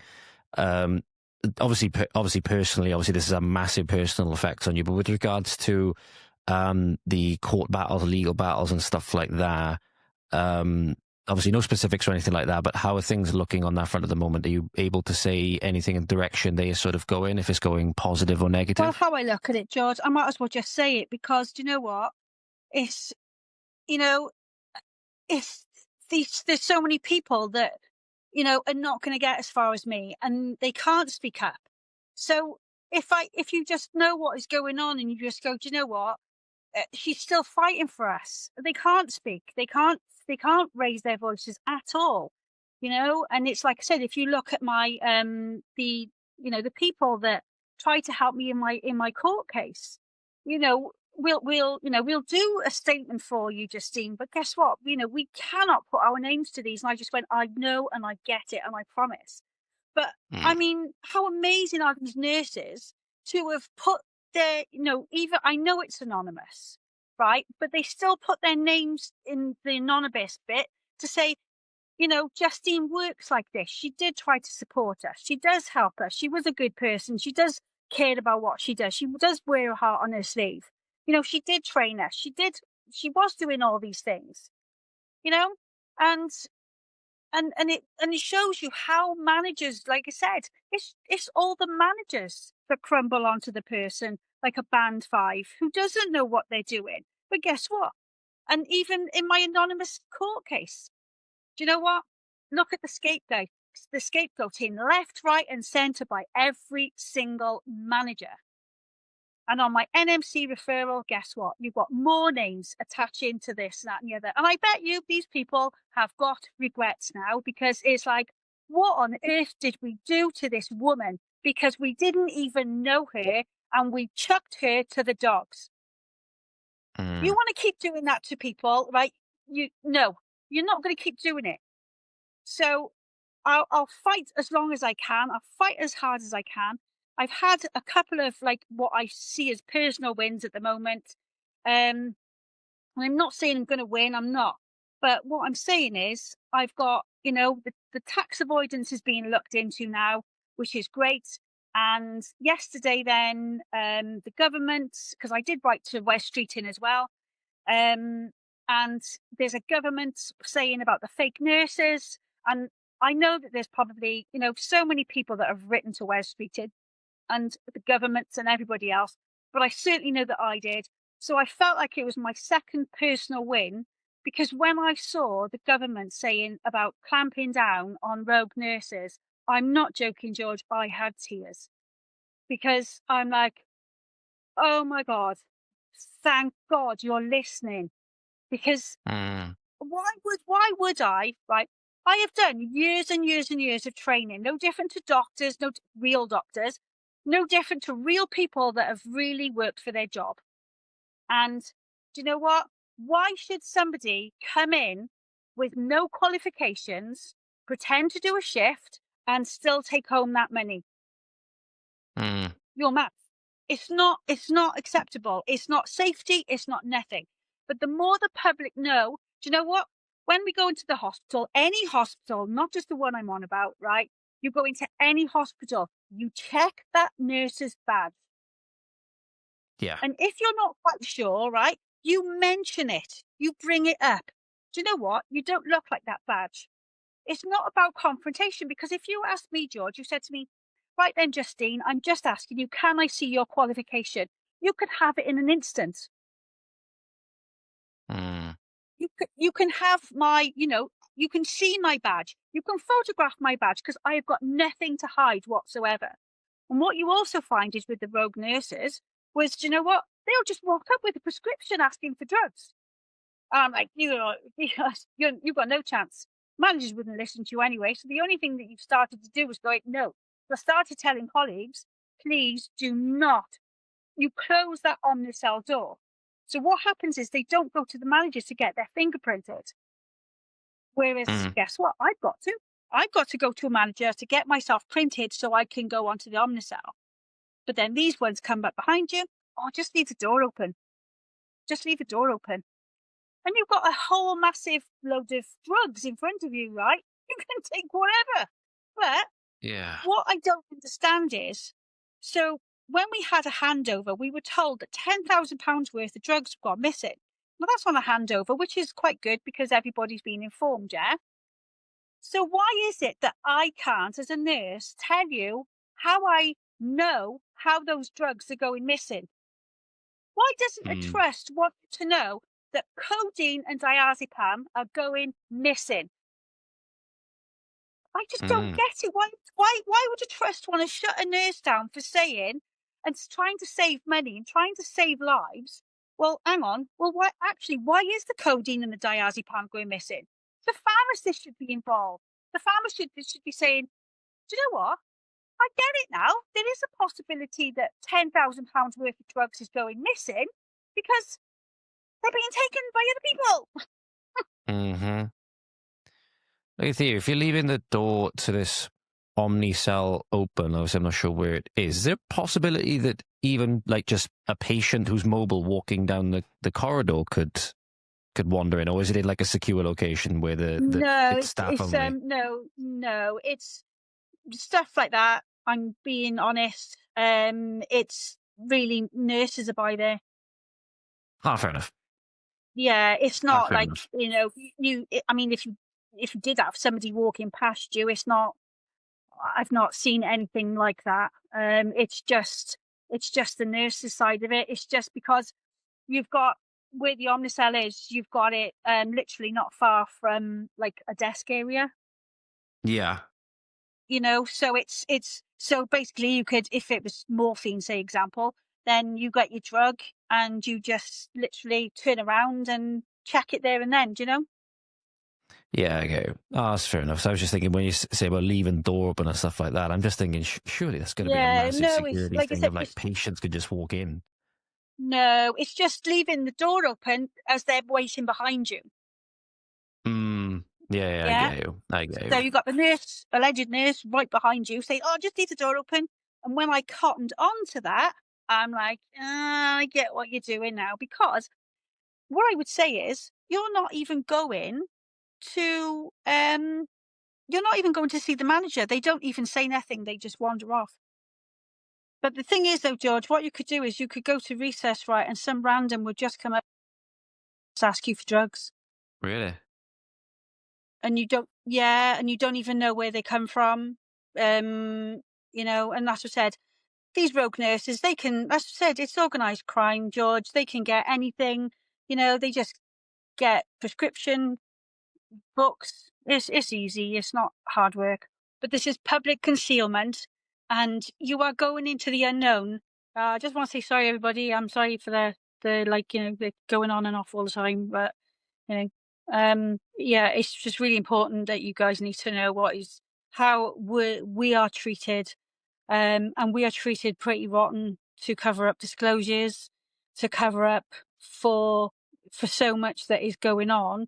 And I really think we need to break the chain now. I think this is the year. Like I said, I'm not like won anything, but I am, like I said, the tax avoidance is being looked into. And like I said, so the tax avoidance even for the nurses actually means that we just don't have any, these companies, we don't have any rights, and trusts know that we don't have any rights.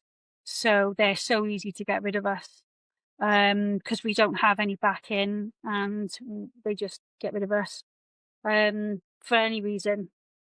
And then, like I said, yesterday was the government with the rogue nurses, and it's just like, it feels like a second personal win to me. But I've done this. I've written to everybody and anybody I could think of to get not a case of my story is, of course, it's the case of this is human life, and this is basic human rights by not allowing nurses to DATIX on your behalf, or if you have a family member that needs care outside of the trust and things like that.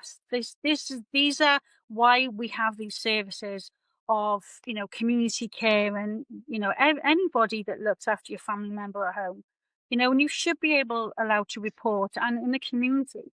And those are the places that were stopped from reporting also. So if you think of Iron Bevan covers over 100 hospitals, and if you think that we can't support you guys when you go home, and and the elderly care that you need and things like that, I just think it's important to just give you an example of catheter care. If you go home with a catheter, then you need to know that you're given the right things and the right package. The district nurse, your GP knows, those things, and you shouldn't be left. You should be supported from a trust point of view when you go home, when you're discharged. And I can't advocate enough for people, because do you know what? That was my mission. I've been in nursing since I was 17. Like I said, I'm 52 now. I am going to spoof myself out there, because I want you to see that there is, sorry, there is a positive side, okay, to whistleblowing. And it is who I am. But I've just managed, and it's taken me, I have said I'm not working, okay? I'm actually living off my savings. And yes, I am in India, because do you know what? I need this. And I'm not going to be like targeted for it either, because I need this trip. It was booked a long time ago. But the other thing is, if you need, I'm just asking you to support whistleblowers. Victoria, she's amazing. She's, with her knowledge, willpower, and all the people that I've met, along my journey and stuff like that. And we're forces to be reckoned with, because that's all we want to do, is make you safe when you come to us. And that's all we ever wanted. Why do I want you being looked after by a non-nurse? Why, and help these people get trained up and stuff like that, so that you can support them and bridge the gap, and help people. And like I said, giving you the right care, taking out your cannulas. Oh, I'm just letting you know, because nothing has to be, about litigation. It needs to be about communication. I'm just letting you know you forgot to do this. Oh, okay then. Oh, that's fine. Oh, sorry about that. And you'd be quite happy to say, do you know what? She listened to me. It's fine. Don't have to keep making complaints, and complaints don't have to keep coming from everything if we allowed to have that communication. Now, I always communicate with my patients, end of life. And don't forget, end of life isn't nice. Not for anybody, not for your family, not for you, right? But why, if we have end of life charts and they're scoring a 0 when I come into shift and you're scoring a 10, what does that tell you? It means, do you know what? You should have proper scoring, you should have proper pain relief, and you should have proper drugs. You shouldn't be over sedated. We have policies for stuff like that. But guess what? We cannot DATIX, and we cannot report that nurse for giving too much, too little, whatever. Then what's the point of having a system at all? You might as well just go in there to end your life anyway. It's not. It's just not acceptable. You might as well just say, "Oh, right, time to go in now," and it's game over. I did work with some fantastic consultants, and I'm being honest. Not everybody is bad, because they're not. But it is your managers, and it is the managers that are not supporting us, because they scapegoat left, right, and centre to cover up disclosures and to cover up anything that, guess what, is possibly going to end up in negligence. And again, that's not acceptable. You need full duty of candour, which even Will Powell hasn't even got. So hopefully through I would love this. I really would love it for him. The duty of candour is, should be legal, and, through the Hillsborough law, and we need to get these things right so that you're protected. so that everybody's protected, so that your staff don't have to go to work fear of these people, because they really do fear. They fear these managers. They can't, even the one that wasn't given, the chances at promotion. You're not, you'll never fit in. I mean, really? Seriously, that's not acceptable. And we actually did say, why don't you just say nothing? She said, what's the point, Justine? She said, I'm not going to get anywhere. And like I said, and Yeah, that's and the then manager. it leaves people feeling without hope. And these people feeling without It does. hope. And then, as you There's said, nothing. and they don't feel hope, and then they don't step forward. At the end of the day, you've come out and you've done this not only because it's the right thing, but because you would I be right in saying you see some hope at the end of the tunnel that things are going to get better, or if not get better, that by stepping out you're going to bring about positive change, and it's going to come later on down the line. Because the last thing I was going to ask really was, is there a way, for example, that you see that either however you want to classify it, like the NHS, however you want to do it, like the NMC, all of this stuff, they all seem to be in bed together. See the way that the system can be salvaged in a way that it then benefits patients and benefits families and stuff like that. And if so, if you do see it getting better, what things do you think need to happen? Like from like a managerial perspective, from like a cultural perspective within hospitals and stuff like that. What kind of things do you think need to happen if it can be salvaged, that is? Well, like what a trust would do to us, and I did nothing wrong. You need to take away, because I do know nurses have had their pensions taken off them. And if you have one patient that dies under your care, it's negligence. So a health board should be responsible for that negligence. So what you need to do is, so if there's any negligence and there's a cover up, then that person should lose their job. And that's it. Take your pension off you, stop your bonuses, because you get bonuses for, your poor performance, so to speak, and it's not acceptable. We don't get bonuses. We just go to work. And, trying to get a trust out of special measures, by reducing complaints to a zero. No, that's just, no, it's not acceptable. Also, like I said, I've got 18 health board members that are in my court case, and not one of them responded. So they were all very aware of concerns and issues that I'd raised. And they need to be accountable. Yeah, like I am. Mm-hmm. So they were sort of summing it up there, for example, because the audio was cut in and out from what I could tell, but there needs to be more severe punishments for people that obviously cover up, need to be losing jobs, losing pensions, actually suffering some consequences. I think it's just, in general, what tends to happen is that if there's no, deterrent for or if there's no, I don't want to say retribution, but if there's no justice for what happens, what does that person have to teach them? Obviously, that's the wrong thing, and they're actually going to suffer some consequences if they do it again. So if they're covering up or if they're negligent, whatever it is, there needs to be some kind of severe punishment, whether it's losing the job or losing pensions, those kinds of things. And then from you mentioned the people on the boards as well, so there needs to be a complete, almost like rewiring of the people on the boards, actually suffering some accountability, because obviously it goes higher. It doesn't just go to the managers that are on shift at that time. It goes higher and higher and higher, like we going in that, mafia family analogy. It goes back up to the bosses, whoever they are. And then culturally, just a last point, between nurses, so not like just like the rogue nurses thing, but between nurses, because Victoria mentioned that the culture and the relationships between midwives not always the best. They don't get along. There's a good few egos floating around, and the culture there can often be quite combative. Do you know if that's the same on the nursing side, and there's changes that can be improved there as well, do you think? Oh, there's lots of jealousy. Nursing is very jealous. Mm-hmm. It's weird because, hang on, I don't do courses to make you jealous of me. I do courses to do my job, and to be proficient, to be safety and stuff like that. But I will say this: do you know that? Do you know with the DBS checks? Do you know that how many people don't have to have a DBS check? Don't have to have one. was under the impression pretty much everybody had to have one. That's the No. disclosure and borrowing service check. Yeah, they don't. So there's lots of these. Your councillors, your MPs, government, right? I don't know who in the health board, right? But if you actually Google it, the amount of people that do not have to have a DBS check. So guess what?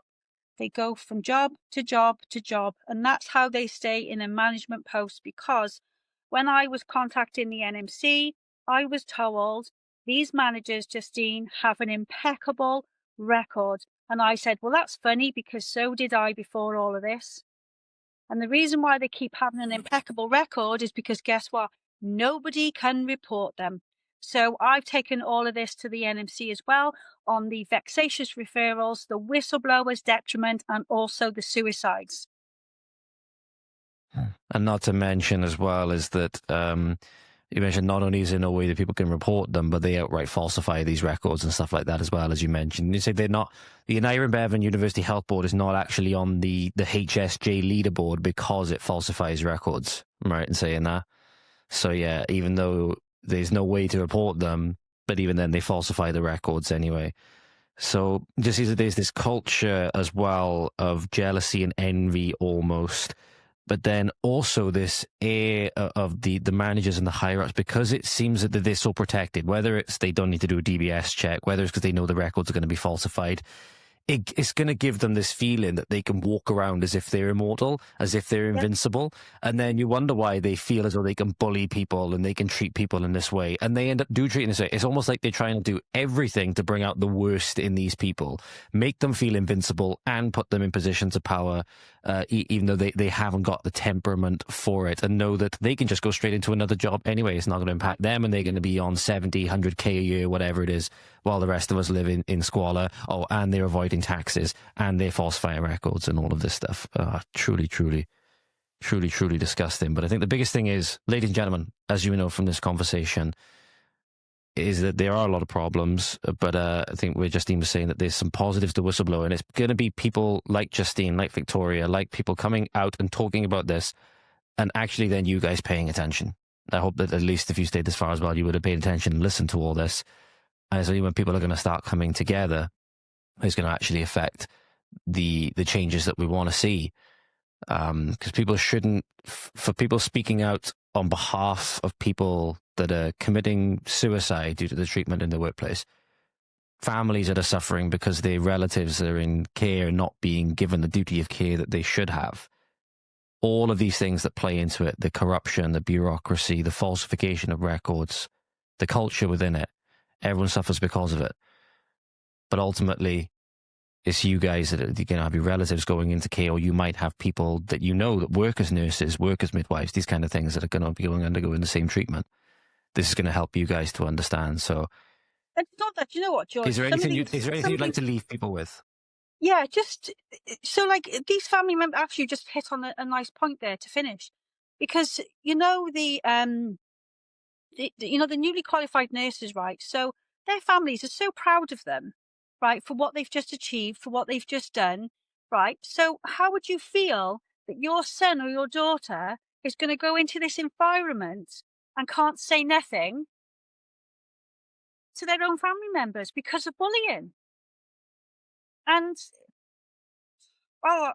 it just doesn't bear thinking about that they can't protect themselves and they can't say nothing. And then, then it gets worse and worse and worse. And then they hate going to work, and then something else happens. It's the total knock-on effect of fear going to work. And either then it's going to then extend, eventually then it's going to spill over into their family life. It's going to spill over into a home. You mentioned that things that have happened with you put a lot of stress on your family, for example, yourself and your family. It's going to then spill into the home. It's going to then put tension between husbands and wives, or it's going to then, the knock-on effect of that is going to be their kids are going to suffer, because they're going to be having a lot more arguments in the house. Like, to say, for example, it's the wife that's the nurse. She comes home and she's very quiet because of what's going on. And the husband's like trying to be like, yo, are you okay? What's going on? Will talk to me. Be like, I can't talk about it. And then tension builds, being like, I don't know, he may react and say, well, you don't trust me or something. And then argument starts and the kids having to deal with that. And it's just completely needless stress on the entire family. And if you look at me, for example, the family unit, I think government policy and the way we structure society has declared enough war on the family unit as it is, and now it just seems to be getting even worse. But yeah, I can only hope that at least with people like yourself speaking up and at least me doing what I can to give you a platform to get this out is going to then start at least getting people more aware of what's going on. I think it always starts with awareness, right? It always starts with awareness. People being made aware of what's going on. And then eventually when they see it going a certain way, more and more people will jump on and then we'll start seeing some actual positive, effective change. I think that's what we're seeing right now because of public pressure on the government and stuff like that. They're starting to change their tune on policy and stuff like that. And it just comes with eventually people not being silent on it, like yourself, who've suffered severe persecution because of it. And us making sure that the perspectives are at least out there so people can listen to them and make their own informed decisions on it. But Justean, thank you very much for today. I really appreciate it. Thank you for being with me with all the technical difficulties we've had. I'll try and obviously make sure that if there's any problems or whatever, I'll have to try and sit down at a later date when you're back in the UK. So I think I'll try and make sure that all the recordings sync up, just see if the data hasn't corrupted or whatever. Hopefully it hasn't. If you're seeing this, ladies and gentlemen, you know that everything turned out okay. You know that everything turned out okay. But yeah, we're going to leave this. So thank you very much for watching and listening, ladies and gentlemen. Justean, is there anywhere people can like follow you or anything like that if they do want to learn more about your story and stuff like that? Is there a best place people can follow you? So there's a couple of places I just come off because I just found it a bit tough. But I'm on LinkedIn, Justean the Uncensored Nurse, and I've got quite a few followers. So if you want to ask me questions, I'll quite help you and stuff like that. Also, I've just had this just before I come out, so I've got a little bit of good news. So hopefully it'll be a bit of inspiration for the next whistleblower. So I have actually just set up my own company, and I'm actually called Creme de la Creme Freelance Nurse, and the NMC have allowed me to use the word nurse. Oh, happy day. So it was a Creme de la Creme nurse, was it? Sorry, is that what it was? So creme de la creme freelance nurse. So I'm actually going out on my own.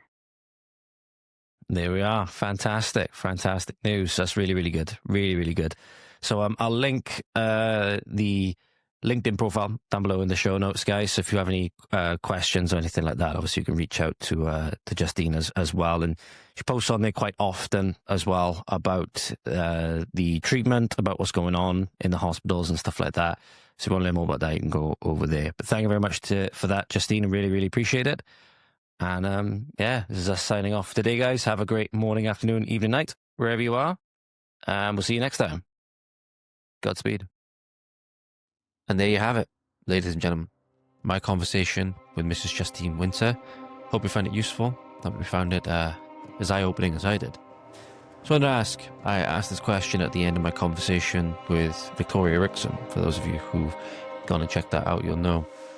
I asked, can the NHS be saved? And if so, what needs to be done? What changes do we need to see made and stuff like that? I'm going to expand on this question a little bit in this episode. What things do you think that we need to see, both in terms of policy, so politically, and also personally and culturally, like us as individuals and the culture we create within our workplaces, within our families, all of this kind of stuff? What changes do you think we need to see in order to start not only turning the NHS and making it more positive, but in general, the country as a whole? What personal changes, individual changes do we need to see? What cultural changes do we need to see? And then ultimately then, what political changes do we need to see? Thank you very much for watching or listening. I hope you found it useful. I look forward to catching up with you again very soon. This has been Voice of the Valleys, signing off. Godspeed.